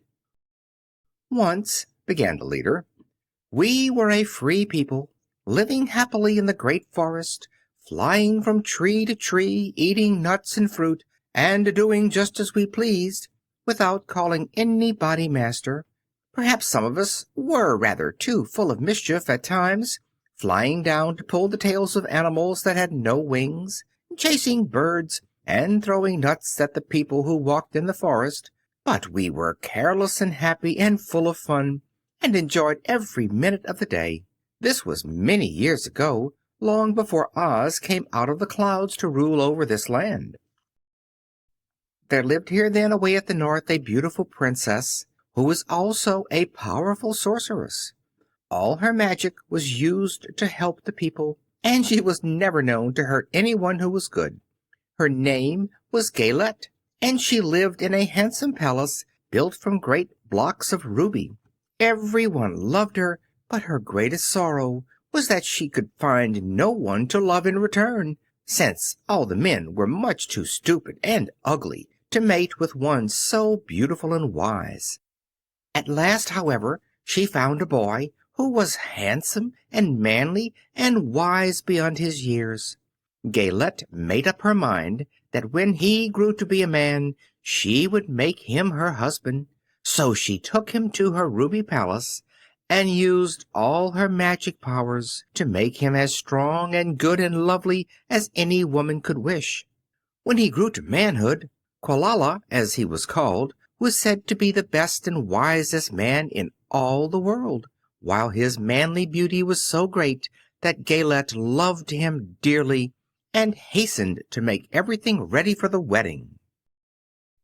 My grandfather was at that time the king of the winged monkeys, which lived in the forest near Galette's palace, and the old fellow loved a joke better than a good dinner. One day, just before the wedding, my grandfather was flying out with his band when he saw Quilala walking beside the river. He was dressed in a rich costume of pink silk and purple velvet, and my grandfather thought he would see what he could do. At his word, the band flew down and seized Quilala, carried him in their arms until they were over the middle of the river, and then dropped him into the water. "Swim out, my fine fellow," cried my grandfather, "and see if the water has spotted your clothes." Quilala was much too wise not to swim, and he was not in the least spoiled by all his good fortune. He laughed when he came to the top of the water and swam into shore. But when Galette came running out to him, she found his silks and velvet all ruined by the river. The princess was angry, and she knew, of course, who did it. She had all the winged monkeys brought before her, and she said at first that their wings should be tied and they should be treated as they had treated Quilala, and dropped in the river. But my grandfather pleaded hard, for he knew the monkeys would drown in the river with their wings tied, and Quilala said a kind word for them also, so that Galette finally spared them on condition that the winged monkeys should ever after do 3 times the bidding of the owner of the golden cap. This cap had been made for a wedding present to Quilala, and it is said to have cost the princess half her kingdom. Of course, my grandfather and all the other monkeys at once agreed to the condition, and that is how it happens that we are 3 times the slaves of the owner of the golden cap, whosoever he may be." "And what became of them?" asked Dorothy, who had been greatly interested in the story. "Quilala being the first owner of the golden cap," replied the monkey, "he was the first to lay his wishes upon us. As his bride could not bear the sight of us, he called us all to him in the forest after he had married her, and ordered us always to keep where she could never set eyes on a winged monkey, which we were glad to do, for we were all afraid of her. That was all we ever had to do until the golden cap fell into the hands of the wicked Witch of the West, who made us enslave the Winkies and afterward drive Oz himself out of the land of the West. Now the golden cap is yours, and 3 times you have the right to lay your wishes upon us." As the Monkey King finished his story, Dorothy looked down and saw the green shining walls of the Emerald City before them. She wondered at the rapid flight of the monkeys, but was glad the journey was over. The strange creatures set the travelers down carefully before the gate of the city. The king bowed low to Dorothy and then flew swiftly away, followed by all his band. "That was a good ride," said the little girl. "Yes, and a quick way out of our troubles," replied the Lion. "How lucky it was you brought away that wonderful cap." Chapter 15. The Discovery of Oz the Terrible. The 4 travelers walked up to the great gate of Emerald City and rang the bell. After ringing several times, it was opened by the same guardian of the gates they had met before. "What? Are you back again?" he asked in surprise. "Do you not see us?" answered the Scarecrow. "But I thought you had gone to visit the Wicked Witch of the West." "We did visit her," said the Scarecrow. "And she let you go again?" asked the man in wonder.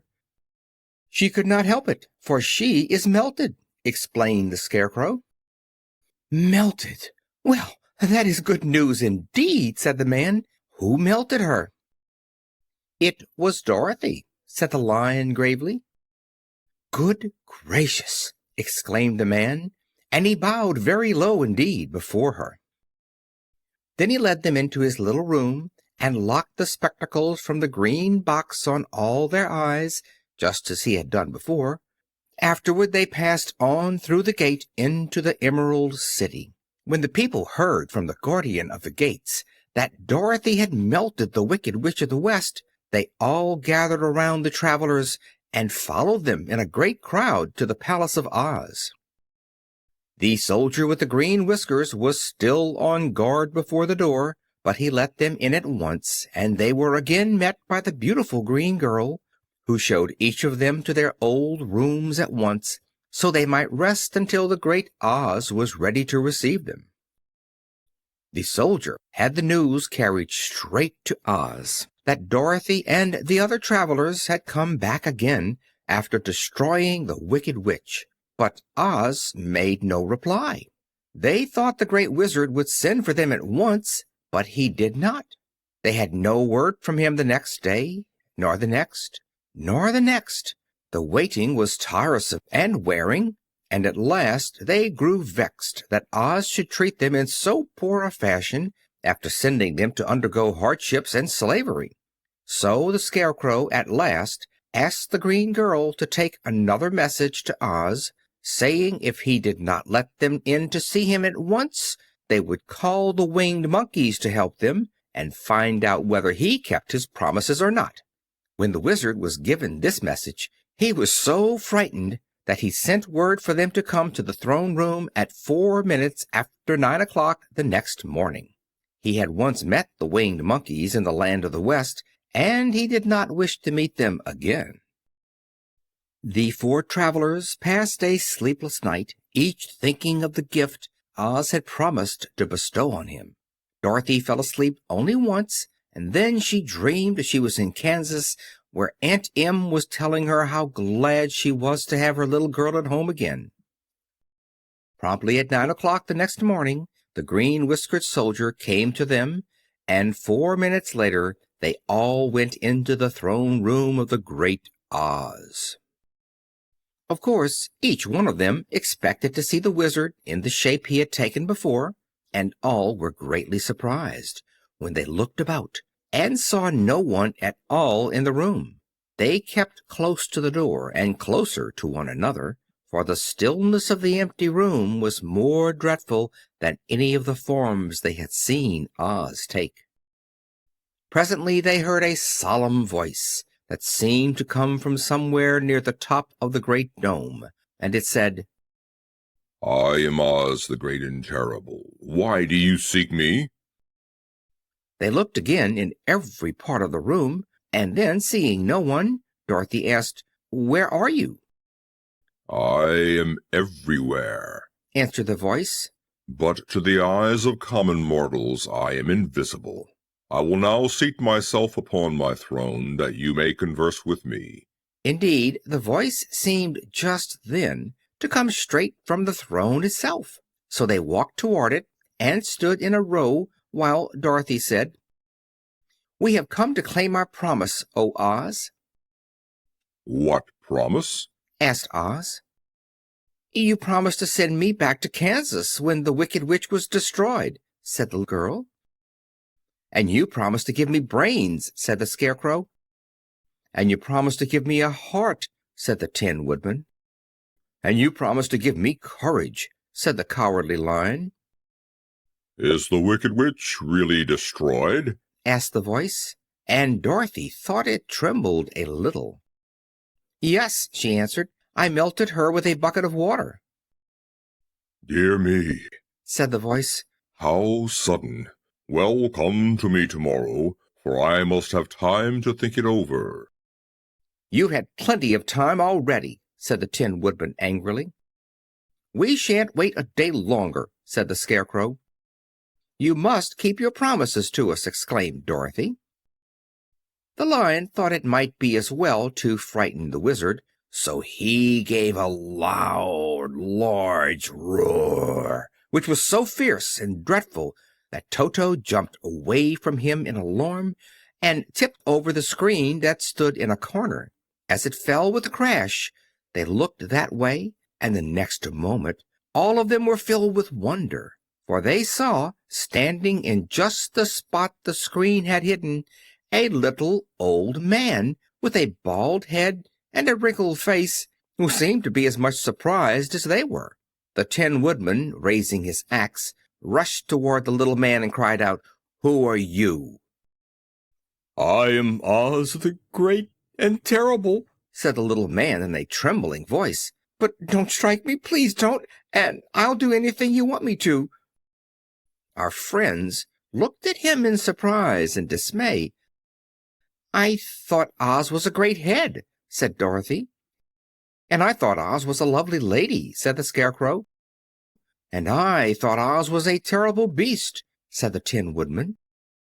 "And I thought Oz was a ball of fire," exclaimed the Lion. "No, you are all wrong," said the little man meekly. "I have been making believe." "Making believe?" cried Dorothy. "Are you not a great wizard?" "Hush, my dear," he said. "Don't speak so loud, or you will be overheard, and I should be ruined. I'm supposed to be a great wizard." "And aren't you?" she asked. "Not a bit of it, my dear. I'm just a common man." "You're more than that," said the Scarecrow in a grieved tone. "You're a humbug." "Exactly so," declared the little man, rubbing his hands together as if it pleased him. "I am a humbug." "But this is terrible," said the Tin Woodman. "How shall I ever get my heart?" "Or my courage?" asked the Lion. "Or my brains?" wailed the Scarecrow, wiping the tears from his eyes with his coat sleeve.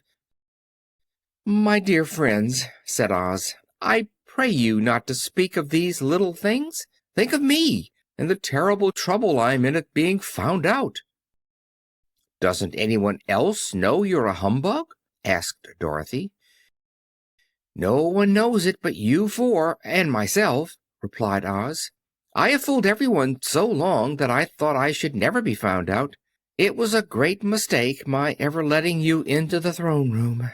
Usually I will not see even my subjects, and so they believe I am something terrible." "But I don't understand," said Dorothy in bewilderment. "How was it that you appeared to me as a great head?" "That was one of my tricks," answered Oz. "Step this way, please, and I will tell you all about it." He led the way to a small chamber in the rear of the throne room, and they all followed him. He pointed to one corner in which lay the great head, made out of many thicknesses of paper and a carefully painted face. "This I hung from the ceiling by a wire," said Oz. "I stood behind the screen and pulled a thread to make the eyes move and the mouth open." "But how about the voice?" she inquired. "Oh, I am a ventriloquist," said the little man. "I can throw the sound of my voice wherever I wish, so that you thought it was coming out of the head. Here are the other things I used to deceive you." He showed the Scarecrow the dress and the mask he had worn when he seemed to be the lovely lady, and the Tin Woodman saw that his terrible beast was nothing but a lot of skins sewn together, with slats to keep their sides out. As for the ball of fire, the false wizard had hung that also from the ceiling. It was really a ball of cotton, but when oil was poured upon it, the ball burned fiercely. "Really," said the Scarecrow, "you ought to be ashamed of yourself for being such a humbug." I certainly am," answered the little man sorrowfully. "But it was the only thing I could do. Sit down, please. There are plenty of chairs, and I will tell you my story." So they sat down and listened while he told the following tale. "I was born in Omaha." "Why, that isn't very far from Kansas," cried Dorothy. "No, but it's farther from here," he said, shaking his head at her sadly. "When I grew up I became a ventriloquist, and at that I was very well trained by a great master. I can imitate any kind of a bird or beast." Here he mewed so like a kitten that Toto pricked up his ears and looked everywhere to see where she was. "After a time," continued Oz, "I tired of that and became a balloonist." "What is that?" asked Dorothy.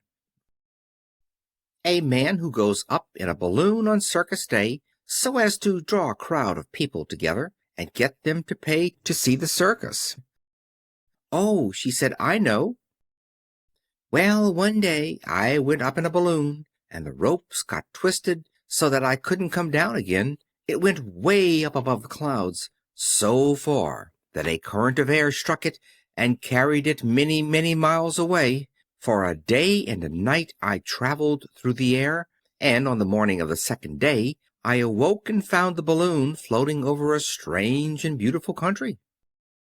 It came down gradually, and I was not hurt a bit, but I found myself in the midst of a strange people who, seeing me come down from the clouds, thought I was a great wizard. Of course I let them think so, because they were afraid of me, and promised to do anything I wished them to. Just to amuse myself and keep the good people busy, I ordered them to build this city and my palace, and they did it all willingly and well. Then I thought, as the country was so green and beautiful, I would call it the Emerald City, and to make the name fit better, I put green spectacles on all the people so that everything they saw was green." "But isn't everything here green?" asked Dorothy. "No more than in any other city," explained Oz. "But when you wear green spectacles, why, of course, everything you see looks green to you.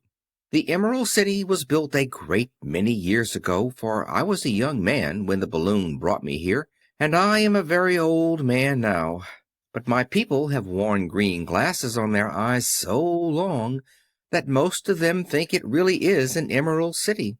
And it certainly is a beautiful place, abounding in jewels and precious metals and every good thing that is needed to make one happy. I have been good to the people and they like me, but ever since this palace was built, I have shut myself up and would not see any of them. One of my greatest fears was the witches, for while I had no magical powers at all, I soon found out that the witches were really able to do wonderful things. There were 4 of them in this country, and they ruled the people who live in the north and south and east and west. Fortunately, the witches of the north and south were good, and I knew they would do me no harm. But the witches of the east and west were terribly wicked, and had they not thought I was more powerful than they themselves, they would surely have destroyed me. As it was, I lived in deadly fear of them for many years, so you can imagine how pleased I was when I heard your house had fallen on the wicked witch of the east. When you came to me, I was willing to promise anything if you would only do away with the other witch, but now that you have melted her, I am ashamed to say that I cannot keep my promises." "I think you are a very bad man," said Dorothy.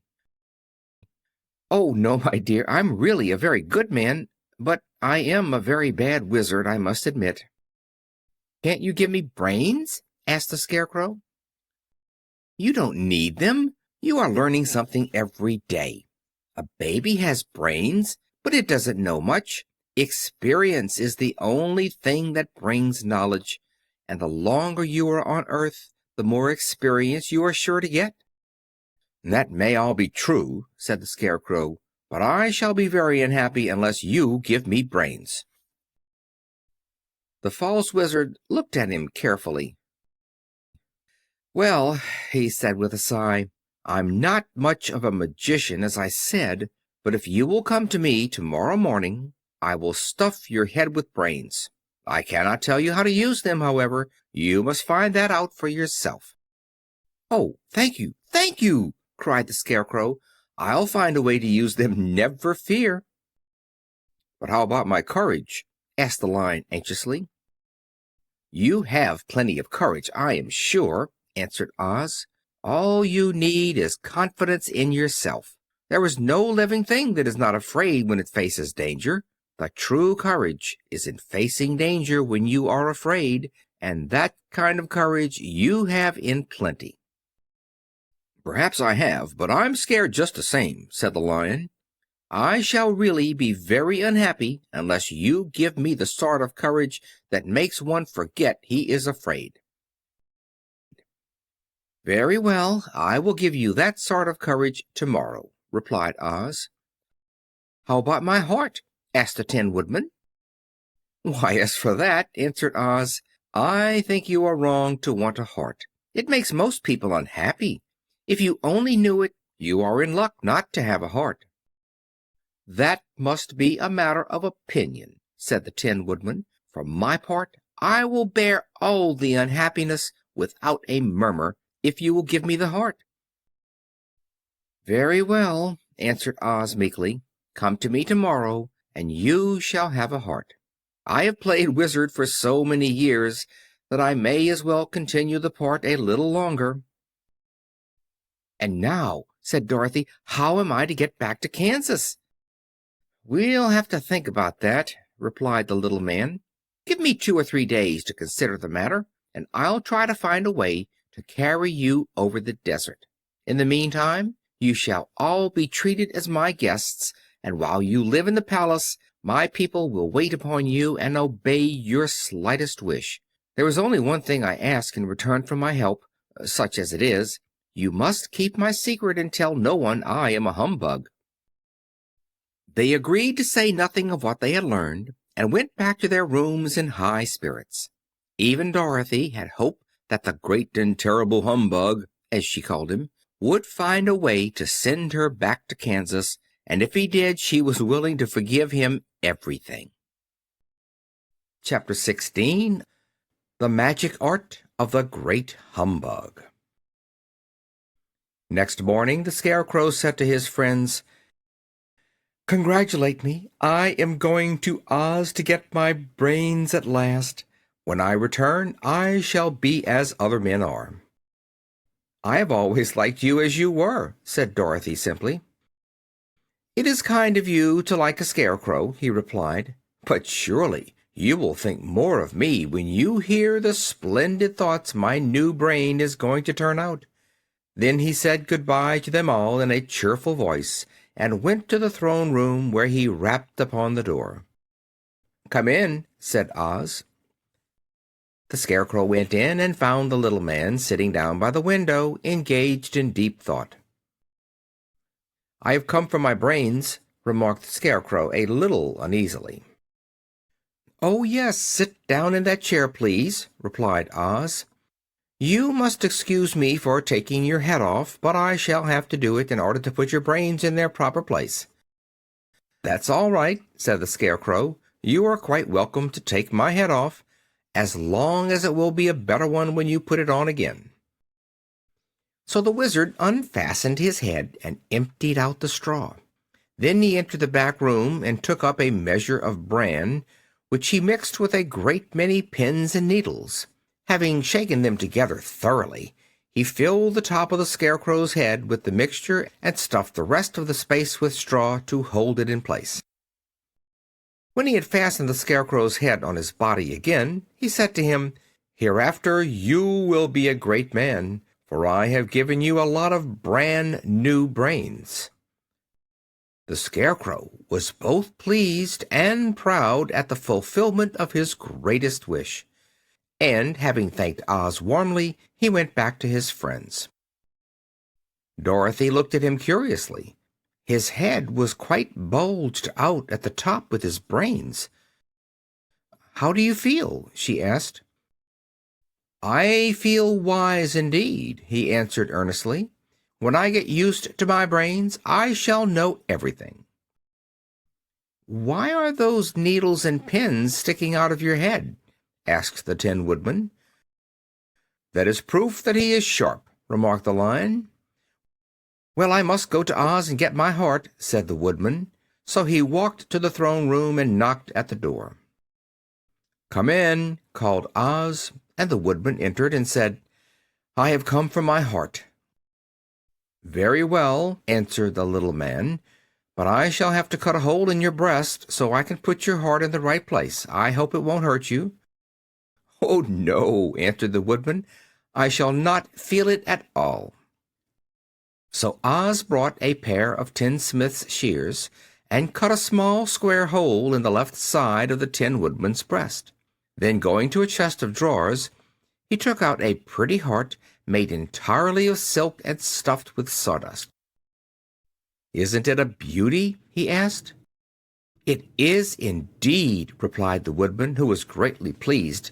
"But is it a kind heart?" "Oh, very," answered Oz. He put the heart in the Woodman's breast and then replaced the square of tin, soldering it neatly together where it had been cut. "There," he said, "now you have a heart that any man might be proud of. I'm sorry I had to put a patch on your breast, but it really couldn't be helped." "Never mind the patch," exclaimed the happy Woodman.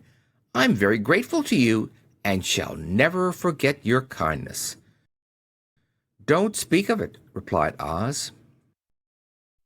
Then the Tin Woodman went back to his friends, who wished him every joy on account of his good fortune.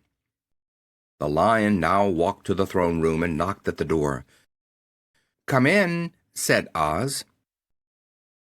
"I have come for my courage," announced the Lion, entering the room. "Very well," answered the little man. "I will get it for you." He went to a cupboard and, reaching up to a high shelf, took down a square green bottle, the contents of which he poured into a green gold dish, beautifully carved. Placing this before the Cowardly Lion, who sniffed at it as if he did not like it, the Wizard said, "Drink." "What is it?" asked the Lion. "Well," answered Oz, "if it were inside of you, it would be courage. You know, of course, that courage is always inside one, so that this really cannot be called courage until you have swallowed it. Therefore, I advise you to drink it as soon as possible." The Lion hesitated no longer, but drank till the dish was empty.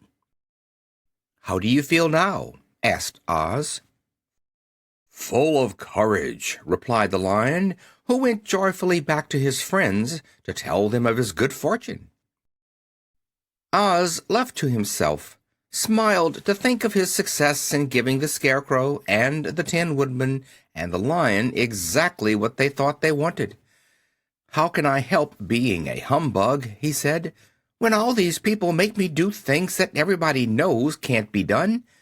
It was easy to make the Scarecrow and the Lion and the Woodman happy because they imagined I could do anything.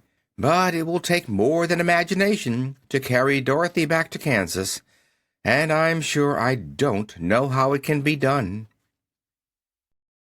Chapter 17. How the Balloon Was Launched. For 3 days Dorothy heard nothing from Oz. These were sad days for the little girl, although her friends were all quite happy and contented.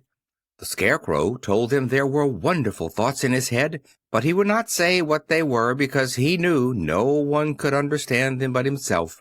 When the Tin Woodman walked about, he felt his heart rattling around in his breast, and he told Dorothy he had discovered it to be a kinder and more tender heart than the one he had owned when he was made of flesh. The Lion declared he was afraid of nothing on earth, and would gladly face an army or a dozen of the fierce Kalidahs. Thus each of the little party was satisfied except Dorothy, who longed more than ever to get back to Kansas. On the 4th day, to her great joy, Oz sent for her, and when she entered the throne room he greeted her pleasantly. "Sit down, my dear. I think I have found the way to get you out of this country." "And back to Kansas?" she asked eagerly. "Well, I'm not sure about Kansas," said Oz, "for I haven't the faintest notion which way it lies. But the first thing to do is to cross the desert, and then it should be easy to find your way home." "How can I cross the desert?" she inquired. "Well, I'll tell you what I think," said the little man.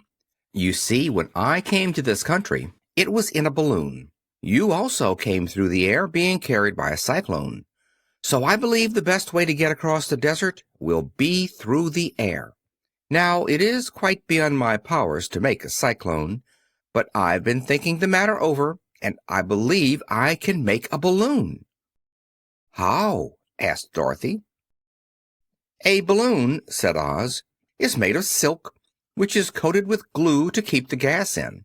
I have plenty of silk in the palace, so it will be no trouble to make the balloon, but in all this country there is no gas to fill the balloon with to make it float." "If it won't float," remarked Dorothy, "it will be of no use to us." "True," answered Oz, "but there is another way to make it float, which is to fill it with hot air.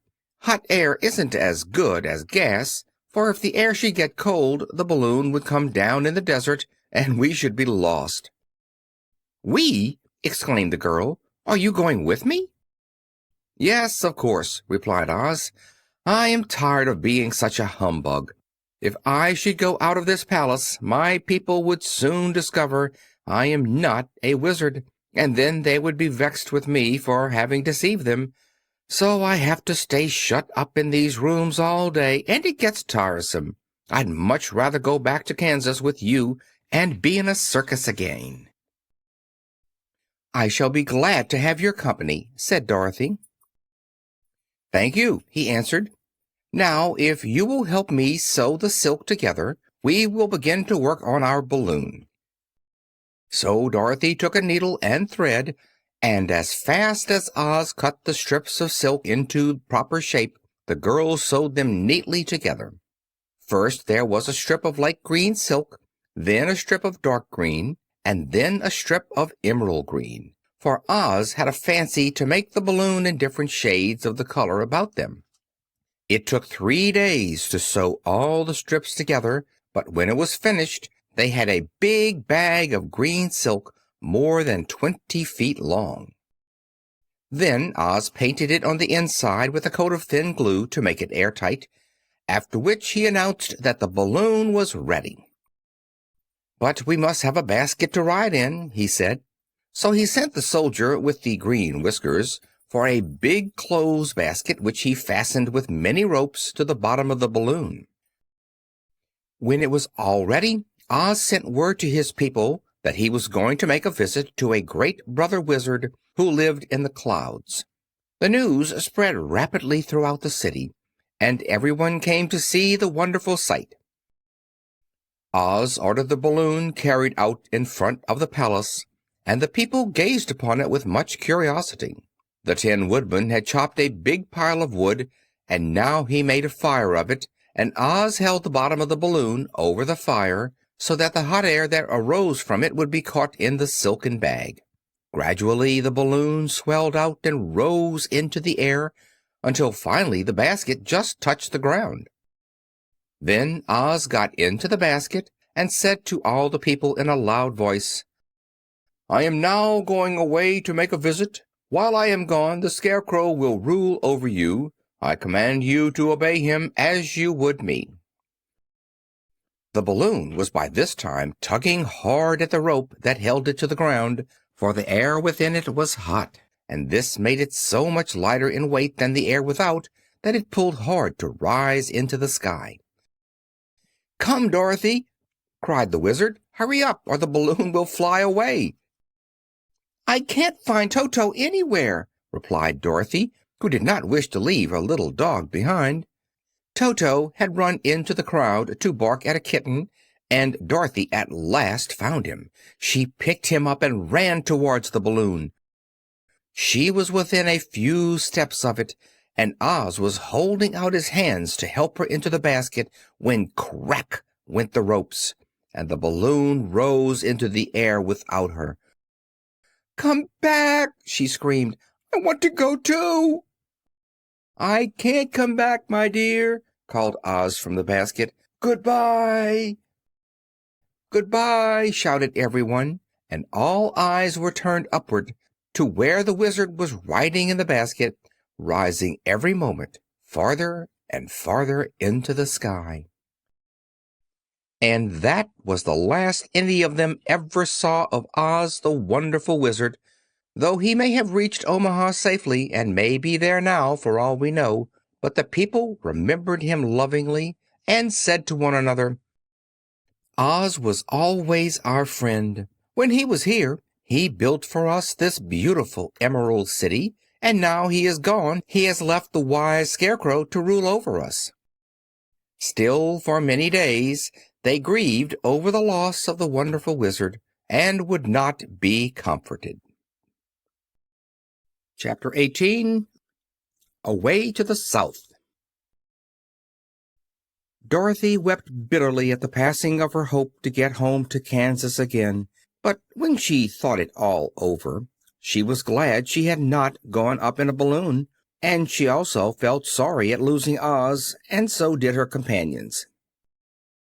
The Tin Woodman came to her and said, "Truly, I should be ungrateful if I failed to mourn for the man who gave me my lovely heart. I should like to cry a little because Oz is gone, if you will kindly wipe away my tears so that I shall not rust." "With pleasure," she answered, and brought a towel at once. Then the Tin Woodman wept for several minutes, and she watched the tears carefully and wiped them away with the towel. When he had finished, he thanked her kindly and oiled himself thoroughly with his jeweled oil can to guard against mishap. The Scarecrow was now the ruler of the Emerald City, and although he was not a wizard, the people were proud of him. For, they said, there is not another city in all the world that is ruled by a stuffed man. And, so far as they knew, they were quite right. The morning after the balloon had gone up with Oz, the four travelers met in the throne room and talked matters over. The Scarecrow sat in the big throne, and the others stood respectfully before him. "We are not so unlucky," said the new ruler, "for this palace and the Emerald City belong to us, and we can do just as we please. When I remember that a short time ago I was up on a pole in a farmer's cornfield, and that now I am the ruler of this beautiful city, I am quite satisfied with my lot." I also, said the Tin Woodman, am well pleased with my new heart. And really that was the only thing I wished in all the world. For my part, I am content in knowing that I am as brave as any beast that ever lived, if not braver, said the Lion modestly. If Dorothy would only be contented to live in the Emerald City, continued the Scarecrow, we might all be happy together. But I don't want to live here, cried Dorothy. I want to go to Kansas and live with Aunt Em and Uncle Henry. Well, then what can be done? Inquired the Woodman. The Scarecrow decided to think, and he thought so hard that the pins and needles began to stick out of his brains. Finally he said, "Why not call the winged monkeys and ask them to carry you over the desert?" "I never thought of that," said Dorothy joyfully. "It is just the thing. I'll go at once for the golden cap." When she brought it into the throne room, she spoke the magic words, and soon the band of winged monkeys flew in through the open window and stood beside her. "This is the second time you have called us," said the Monkey King, bowing before the little girl. "What do you wish?" "I want you to fly with me to Kansas," said Dorothy. But the Monkey King shook his head. "That cannot be done," he said. "We belong to this country alone and cannot leave it. There has never been a winged monkey in Kansas yet, and I suppose there never will be, for they don't belong there.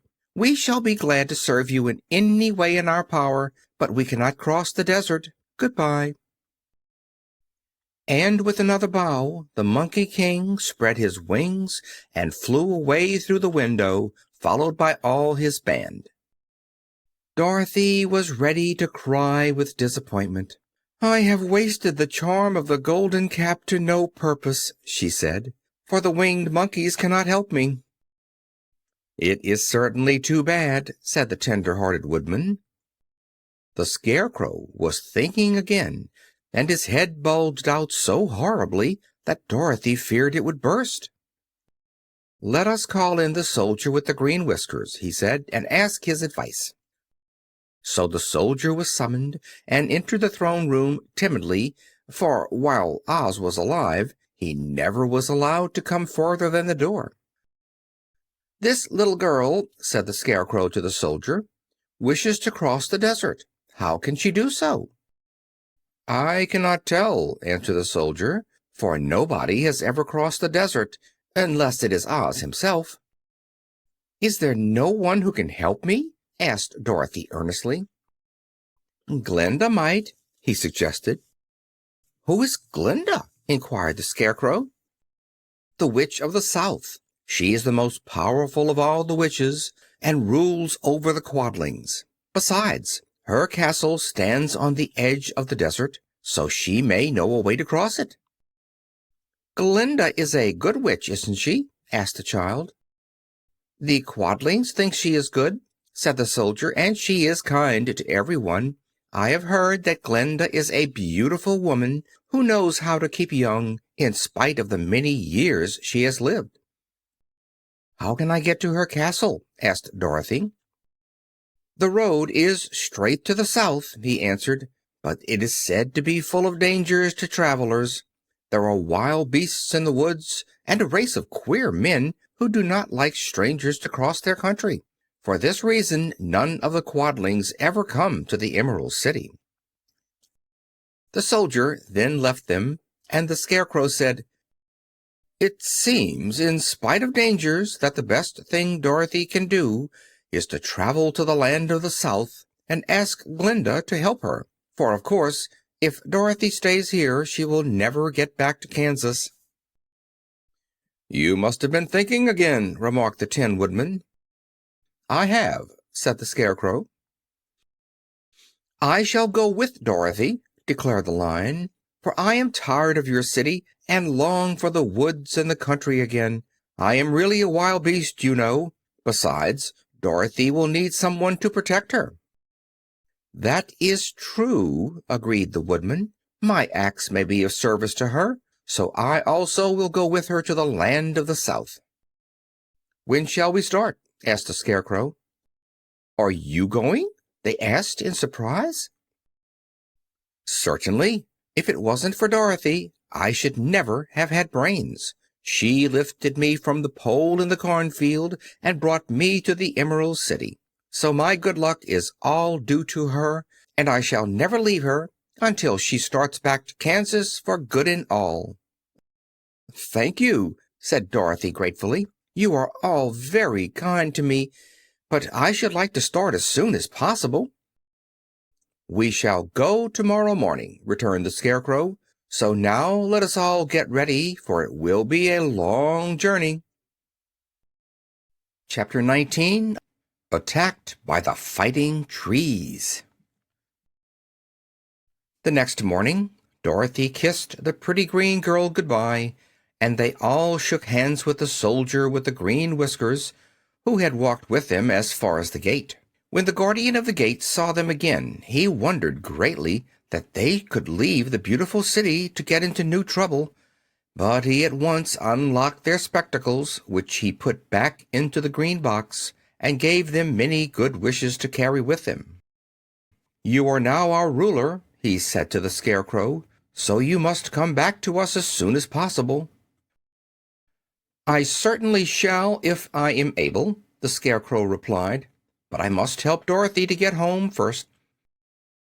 As Dorothy bade the good-natured guardian a last farewell, she said, "I have been very kindly treated in your lovely city, and everyone has been good to me. I cannot tell you how grateful I am." "Don't try, my dear," he answered. "We should like to keep you with us, but if it is your wish to return to Kansas, I hope you will find a way."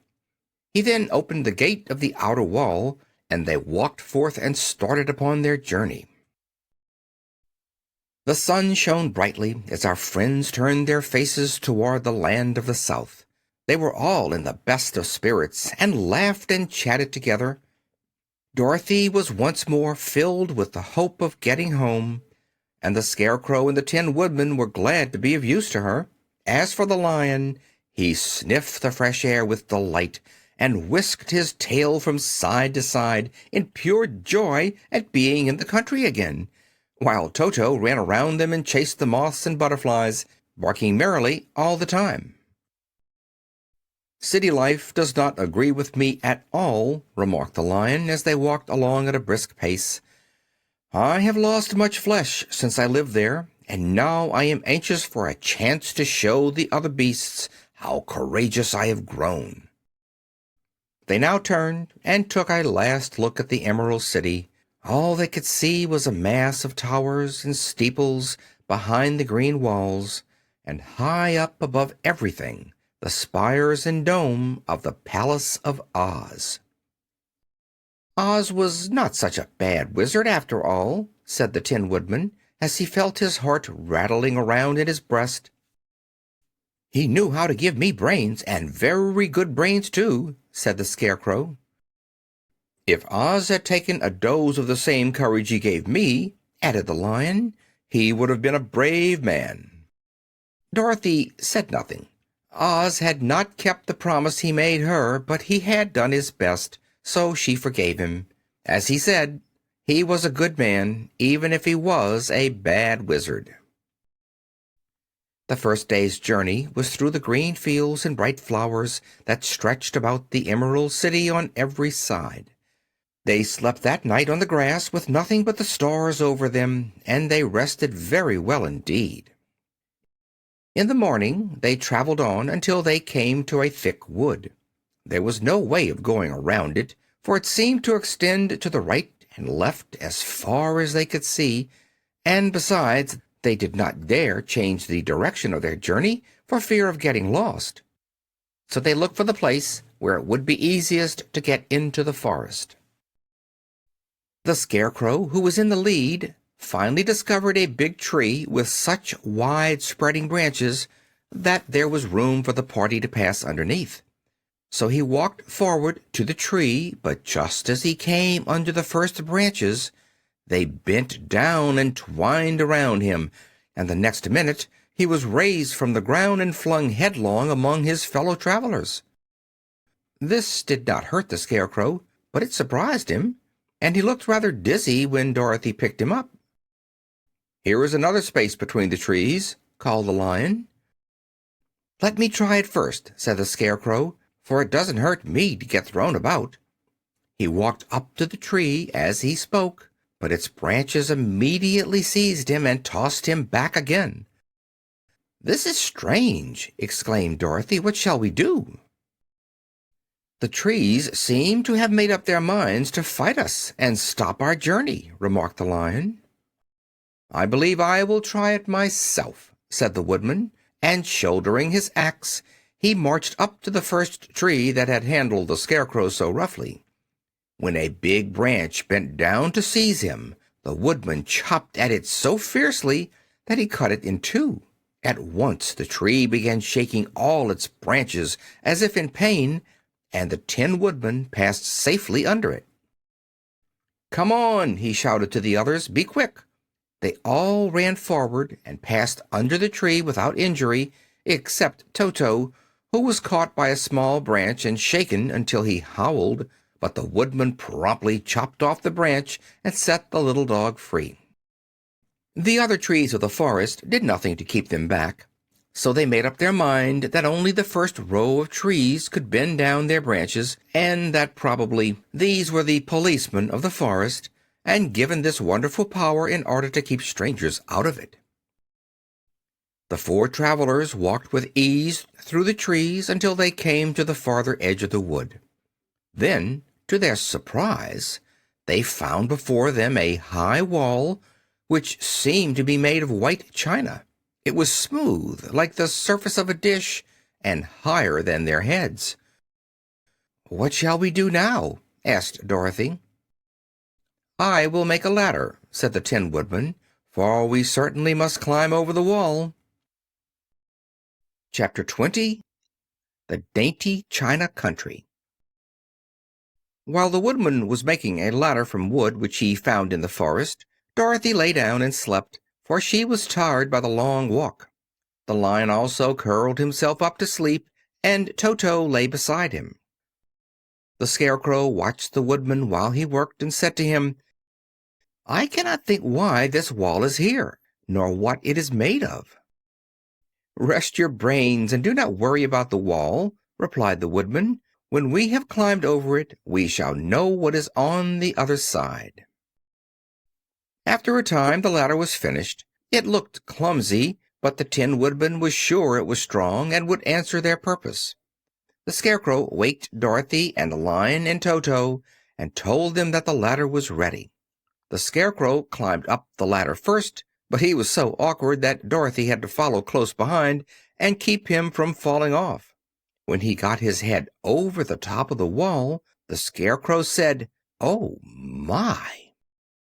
"Go on," exclaimed Dorothy. So the Scarecrow climbed farther up and sat down on the top of the wall, and Dorothy put her head over and cried, "Oh, my!" just as the Scarecrow had done. Then Toto came up and immediately began to bark, but Dorothy made him be still. The Lion climbed the ladder next, and the Tin Woodman came last, but both of them cried, "Oh, my!" as soon as they looked over the wall. When they were all sitting in a row on the top of the wall, they looked down and saw a strange sight. Before them was a great stretch of country, having a floor as smooth and shining and white as the bottom of a big platter. Scattered around were many houses made entirely of china and painted in the brightest colors. These houses were quite small, the biggest of them reaching only as high as Dorothy's waist. There were also pretty little barns with china fences around them, and many cows and sheep and horses and pigs and chickens, all made of china, were standing about in groups. But the strangest of all were the people who lived in this queer country. There were milkmaids and shepherdesses, with brightly colored bodices and golden spots all over their gowns, and princesses with most gorgeous frocks of silver and gold and purple, and shepherds dressed in knee breeches with pink and yellow and blue stripes down them, and golden buckles on their shoes, and princes with jeweled crowns upon their heads, wearing ermine robes and satin doublets, and funny clowns in ruffled gowns with round red spots upon their cheeks and tall pointed caps. And, strangest of all, these people were all made of china, even to their clothes, and were so small that the tallest of them was no higher than Dorothy's knee. No one did so much as look at the travelers at first, except one little purple china dog with an extra large head, which came to the wall and barked at them in a tiny voice, afterwards running away again. "How shall we get down?" asked Dorothy. They found the ladder so heavy they could not pull it up, so the Scarecrow fell off the wall, and the others jumped down upon him so that the hard floor would not hurt their feet. Of course, they took pains not to light on his head and get the pins in their feet. When all were safely down, they picked up the Scarecrow, whose body was quite flattened out, and patted his straw into shape again. "We must cross this strange place in order to get to the other side," said Dorothy, "for it would be unwise for us to go any other way except due south." They began walking through the country of the China people, and the first thing they came to was a China milkmaid milking a China cow. As they drew near, the cow suddenly gave a kick and kicked over the stool, the pail, and even the milkmaid herself, and all fell on the china ground with a great clatter.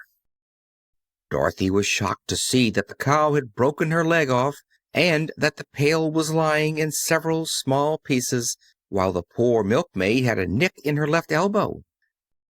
There, cried the milkmaid angrily. See what you have done. My cow has broken her leg, and I must take her to the mender's shop and have it glued on again. What do you mean by coming here and frightening my cow? "I'm very sorry," returned Dorothy. "Please forgive us." But the pretty milkmaid was much too vexed to make an answer.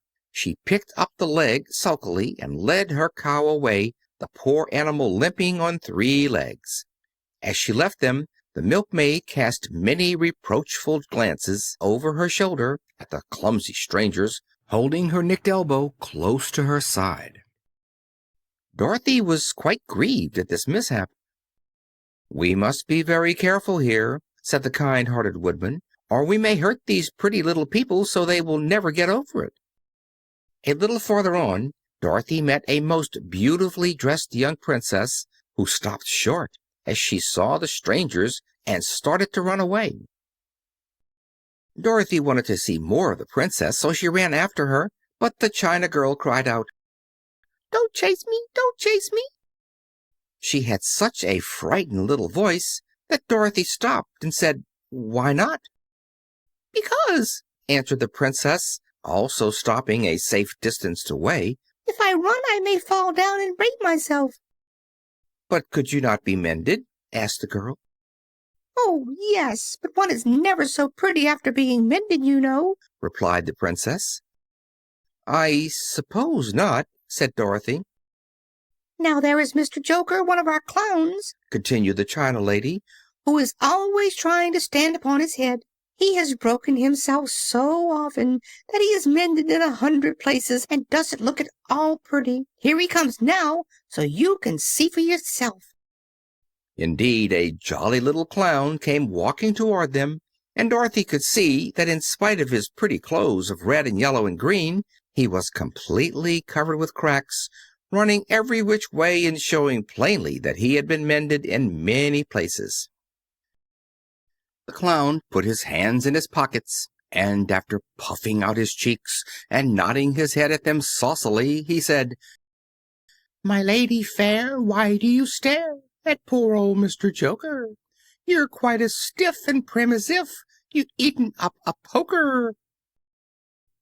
"Be quiet, sir," said the princess. "Can't you see these are strangers and should be treated with respect?" "Well, that's respect, I expect," declared the clown, and immediately stood upon his head. "Don't mind Mr. Joker," said the princess to Dorothy. He is considerably cracked in his head, and that makes him foolish."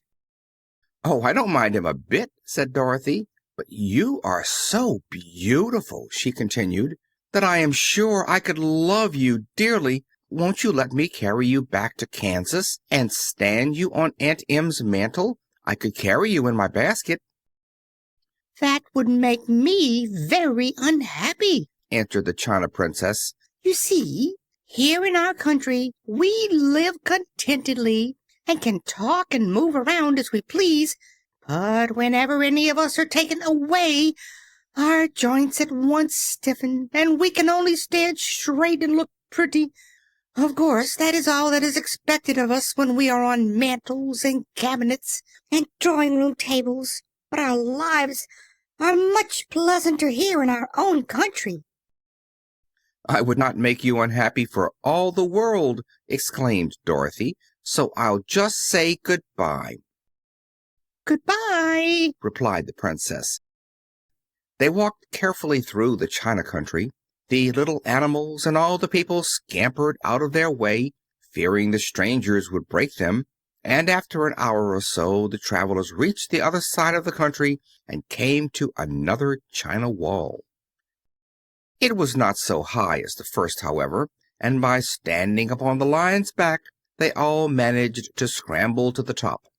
Then the lion gathered his legs under him and jumped on the wall, but just as he jumped, he upset a china church with his tail and smashed it all to pieces. "That was too bad," said Dorothy, "but really I think we were lucky in not doing these little people more harm than breaking a cow's leg and a church. They are all so brittle." "They are indeed," said the Scarecrow, "and I am thankful I am made of straw and cannot be easily damaged. There are worse things in the world than being a scarecrow." Chapter 21. The Lion Becomes the King of Beasts. After climbing down from the China Wall, the travelers found themselves in a disagreeable country, full of bogs and marshes and covered with tall, rank grass. It was difficult to walk without falling into muddy holes, for the grass was so thick that it hid them from sight. However, by carefully picking their way, they got safely along until they reached solid ground. But here the country seemed wilder than ever, and after a long and tiresome walk through the underbrush, they entered another forest, where the trees were bigger and older than any they had ever seen. "This forest is perfectly delightful," declared the Lion, looking around him with joy. "Never have I seen a more beautiful place." "It seems gloomy," said the Scarecrow. "Not a bit of it," answered the Lion. "I should like to live here all my life. See how soft the dried leaves are under your feet, and how rich and green the moss is that clings to these old trees. Surely no wild beast could wish a pleasanter home." "Perhaps there are wild beasts in the forest now," said Dorothy. "I suppose there are," returned the Lion, "but I do not see any of them about." They walked through the forest until it became too dark to go any farther. Dorothy and Toto and the Lion lay down to sleep, while the Woodman and the Scarecrow kept watch over them as usual. When morning came, they started again. Before they had gone far, they heard a low rumble, as of the growling of many wild animals.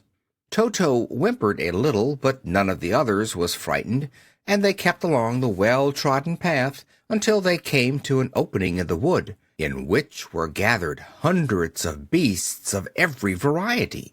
There were tigers and elephants and bears and wolves and foxes and all the others in the natural history, and for a moment Dorothy was afraid. But the Lion explained that the animals were holding a meeting, and he judged by their snarling and growling that they were in great trouble. As he spoke, several of the beasts caught sight of him, and at once the great assemblage hushed as if by magic.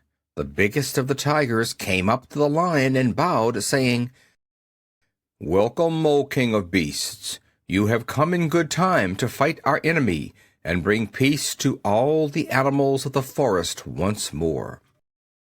"What is your trouble?" asked the lion quietly. "We are all threatened," answered the tiger, "by a fierce enemy which has lately come into this forest. It is a most tremendous monster, like a great spider, with a body as big as an elephant and legs as long as a tree trunk. It has 8 of these long legs, and as the monster crawls through the forest, he seizes an animal with a leg and drags it to his mouth, where he eats it as a spider does a fly.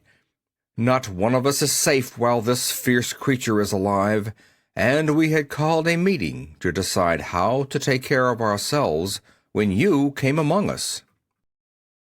The lion thought for a moment. "Are there any other lions in this forest?" he asked. "No, there were some, but the monster has eaten them all. And besides, there were none of them nearly so large and brave as you." "If I put an end to your enemy, will you bow down to me and obey me as king of the forest?" inquired the lion. "We will do that gladly," returned the tiger, and all the other beasts roared with a mighty roar. "We will!" "Where is this great spider of yours now?" asked the lion. "Yonder, among the oak trees," said the tiger, pointing with his forefoot. "Take good care of these friends of mine," said the lion, "and I will go at once to fight the monster." He bade his comrades good-bye and marched proudly away to do battle with the enemy. The great spider was lying asleep when the lion found him, and it looked so ugly that its foe turned up his nose in disgust. Its legs were quite as long as the tiger had said, and its body was covered with coarse black hair. It had a great mouth with a row of sharp teeth a foot long, but its head was joined to the pudgy body by a neck as slender as a wasp's waist. This gave the lion a hint of the best way to attack the creature, and he knew it was easier to fight it asleep than awake. He gave a great spring and landed directly upon the monster's back. Then, with one blow of his heavy paw, all armed with sharp claws, he knocked the spider's head from its body.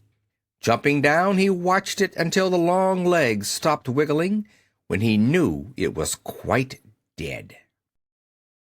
The lion went back to the opening where the beasts of the forest were waiting for him and said proudly, "You need fear your enemy no longer." Then the beasts bowed down to the lion as their king, and he promised to come back and rule over them as soon as Dorothy was safely on her way to Kansas. Chapter 22. The Country of the Quadlings. The 4 travelers passed through the rest of the forest in safety, and when they came out from its gloom, saw before them a steep hill, covered from top to bottom with great pieces of rock. "That will be a hard climb," said the Scarecrow, "but we must get over the hill, nevertheless."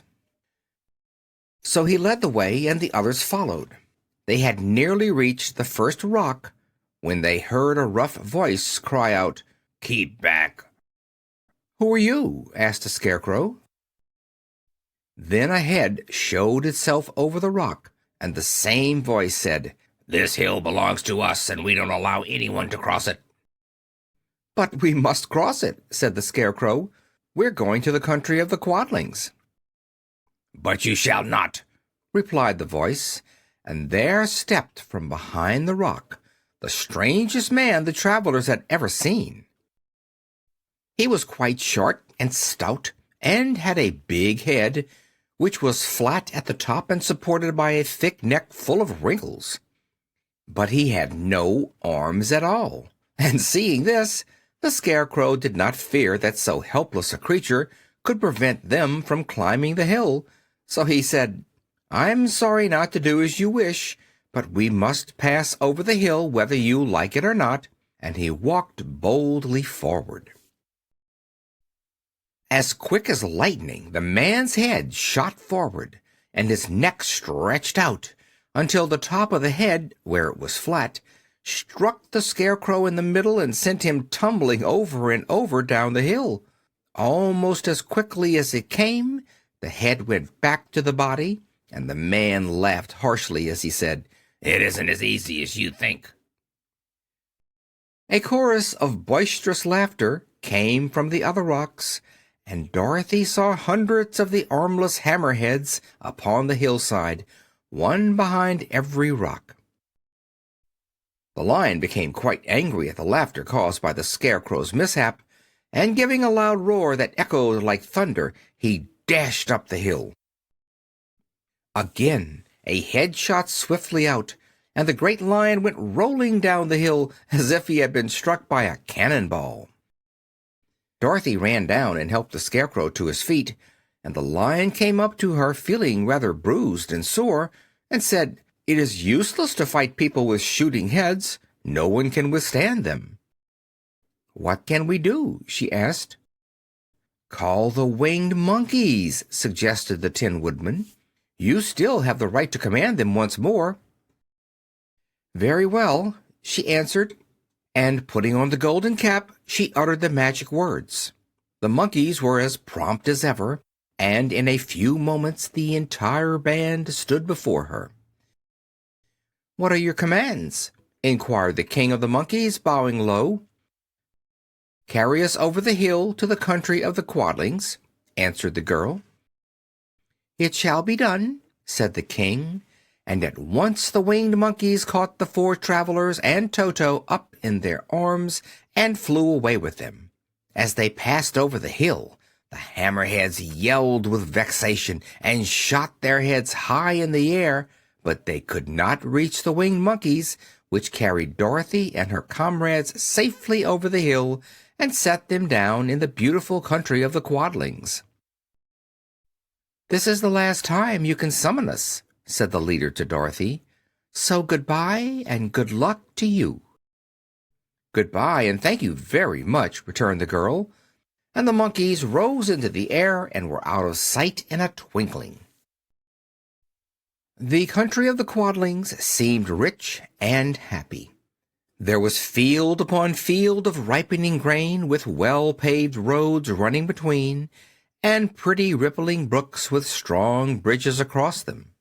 The fences and houses and bridges were all painted bright red, just as they had been painted yellow in the country of the Winkies and blue in the country of the Munchkins. The Quadlings themselves, who were short and fat and looked chubby and good-natured, were dressed all in red, which showed bright against the green grass and the yellowing grain. The monkeys had set them down near a farmhouse, and the four travelers walked up to it and knocked at the door. It was opened by the farmer's wife, and when Dorothy asked for something to eat, the woman gave them all a good dinner, with 3 kinds of cake and 4 kinds of cookies and a bowl of milk for Toto. "How far is it to the castle of Glinda?" asked the child. "It is not a great way," answered the farmer's wife. "Take the road to the south, and you will soon reach it." Thanking the good woman, they started afresh and walked by the fields and across the pretty bridges until they saw before them a very beautiful castle. Before the gates were 3 young girls, dressed in handsome red uniforms trimmed with gold braid, and as Dorothy approached, one of them said to her, "Why have you come to the South Country?" "To see the good witch who rules here," she answered. "Will you take me to her?" "Let me have your name, and I will ask Glinda if she will receive you." They told who they were, and the girl soldier went into the castle. After a few moments she came back to say that Dorothy and the others were to be admitted at once. Chapter 23. Glinda the Good Witch grants Dorothy's wish. Before they went to see Glinda, however, they were taken to a room of the castle where Dorothy washed her face and combed her hair, and the Lion shook the dust out of his mane, and the Scarecrow patted himself into his best shape. and the woodman polished his tin and oiled his joints. When they were all quite presentable, they followed the soldier girl into a big room, where the witch Glinda sat upon a throne of rubies. She was both beautiful and young to their eyes. Her hair was a rich red in color and fell in flowing ringlets over her shoulders. Her dress was pure white, but her eyes were blue, and they looked kindly upon the little girl. "What can I do for you, my child?" she asked. Dorothy told the witch all her story, how the cyclone had brought her to the land of Oz, how she had found her companions, and of the wonderful adventures they had met with. "My greatest wish now," she added, "is to get back to Kansas, for Aunt Em will surely think something dreadful has happened to me, and that will make her put on mourning, and unless the crops are better this year than they were last, I am sure Uncle Henry cannot afford it." Glinda leaned forward and kissed the sweet, upturned face of the loving little girl. "Bless your dear heart," she said. "I am sure I can tell you of a way to get back to Kansas." Then she added, "But if I do, you must give me the golden cap." "Willingly!" exclaimed Dorothy. "Indeed, it is of no use to me now, and when you have it, you can command the winged monkeys 3 times. And I think I shall need their services just those 3 times," answered Glinda, smiling.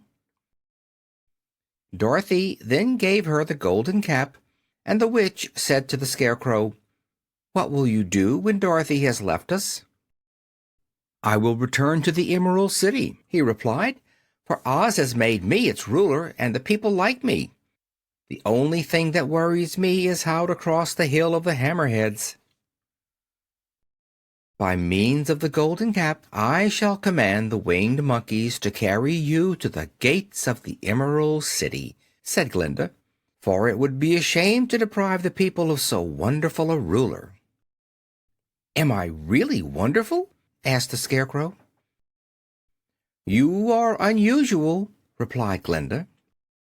Turning to the Tin Woodman, she asked, "What will become of you when Dorothy leaves this country?" He leaned on his axe and thought a moment. Then he said, "The Winkies were very kind to me and wanted me to rule over them after the Wicked Witch died. I am fond of the Winkies, and if I could get back to the country of the West, I should like nothing better than to rule over them forever."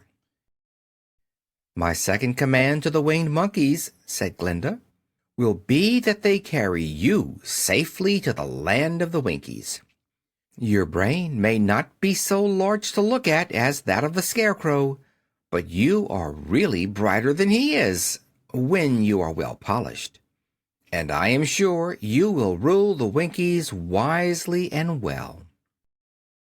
Then the witch looked at the big shaggy lion and asked, "When Dorothy has returned to her own home, what will become of you?" "Over the Hill of the Hammerheads," he answered, "lies a grand old forest, and all the beasts that live there have made me their king. If I could only get back to this forest, I would pass my life very happily there." "My third command to the winged monkeys," said Glinda, "shall be to carry you to your forest. Then, having used up the powers of the golden cap, I shall give it to the King of the Monkeys, that he and his band may thereafter be free forevermore." The Scarecrow and the Tin Woodman and the Lion now thanked the Good Witch earnestly for her kindness, and Dorothy exclaimed, "You are certainly as good as you are beautiful, but you have not yet told me how to get back to Kansas." "Your silver shoes will carry you over the desert," replied Glinda. "If you had known their power, you could have gone back to your Aunt Em the very first day you came to this country." "But then I should not have had my wonderful brains," cried the Scarecrow. "I might have passed my whole life in the farmer's cornfield." "And I should not have had my lovely heart," said the Tin Woodman. "I might have stood and rusted in the forest till the end of the world." "And I should have lived a coward forever," declared the Lion, "and no beast in all the forest would have had a good word to say to me." "That is all true," said Dorothy, "and I am glad I was of use to these good friends. But now that each of them has had what he most desired, and each is happy in having a kingdom to rule besides, I think I should like to go back to Kansas." "The Silver Shoes," said the Good Witch, "have wonderful powers, and one of the most curious things about them is that they can carry you to any place in the world in 3 steps, and each step will be made in the wink of an eye. All you have to do is to knock the heels together 3 times and command the shoes to carry you wherever you wish to go." "If that is so," said the child joyfully, "I will ask them to carry me back to Kansas at once." She threw her arms around the Lion's neck and kissed him, patting his big head tenderly. Then she kissed the Tin Woodman, who was weeping in a way most dangerous to his joints. But she hugged the soft, stuffed body of the Scarecrow in her arms instead of kissing his painted face, and found she was crying herself at this sorrowful parting from her loving comrades. Glinda the Good stepped down from her ruby throne to give the little girl a good-bye kiss, and Dorothy thanked her for all the kindness she had shown to her friends and herself. Dorothy now took Toto up solemnly in her arms, and having said one last good-bye, she clapped the heels of her shoes together 3 times, saying, "Take me home to Aunt Em." Instantly she was whirling through the air so swiftly that all she could see or feel was the wind whistling past her ears. The Silver Shoes took but 3 steps, and then she stopped so suddenly that she rolled over upon the grass several times before she knew where she was. At length, however, she sat up and looked about her. "Good gracious!" she cried, for she was sitting on the broad Kansas prairie, and just before her was the new farmhouse Uncle Henry built after the cyclone had carried away the old one. Uncle Henry was milking the cows in the barnyard, and Toto had jumped out of her arms and was running toward the barn, barking furiously.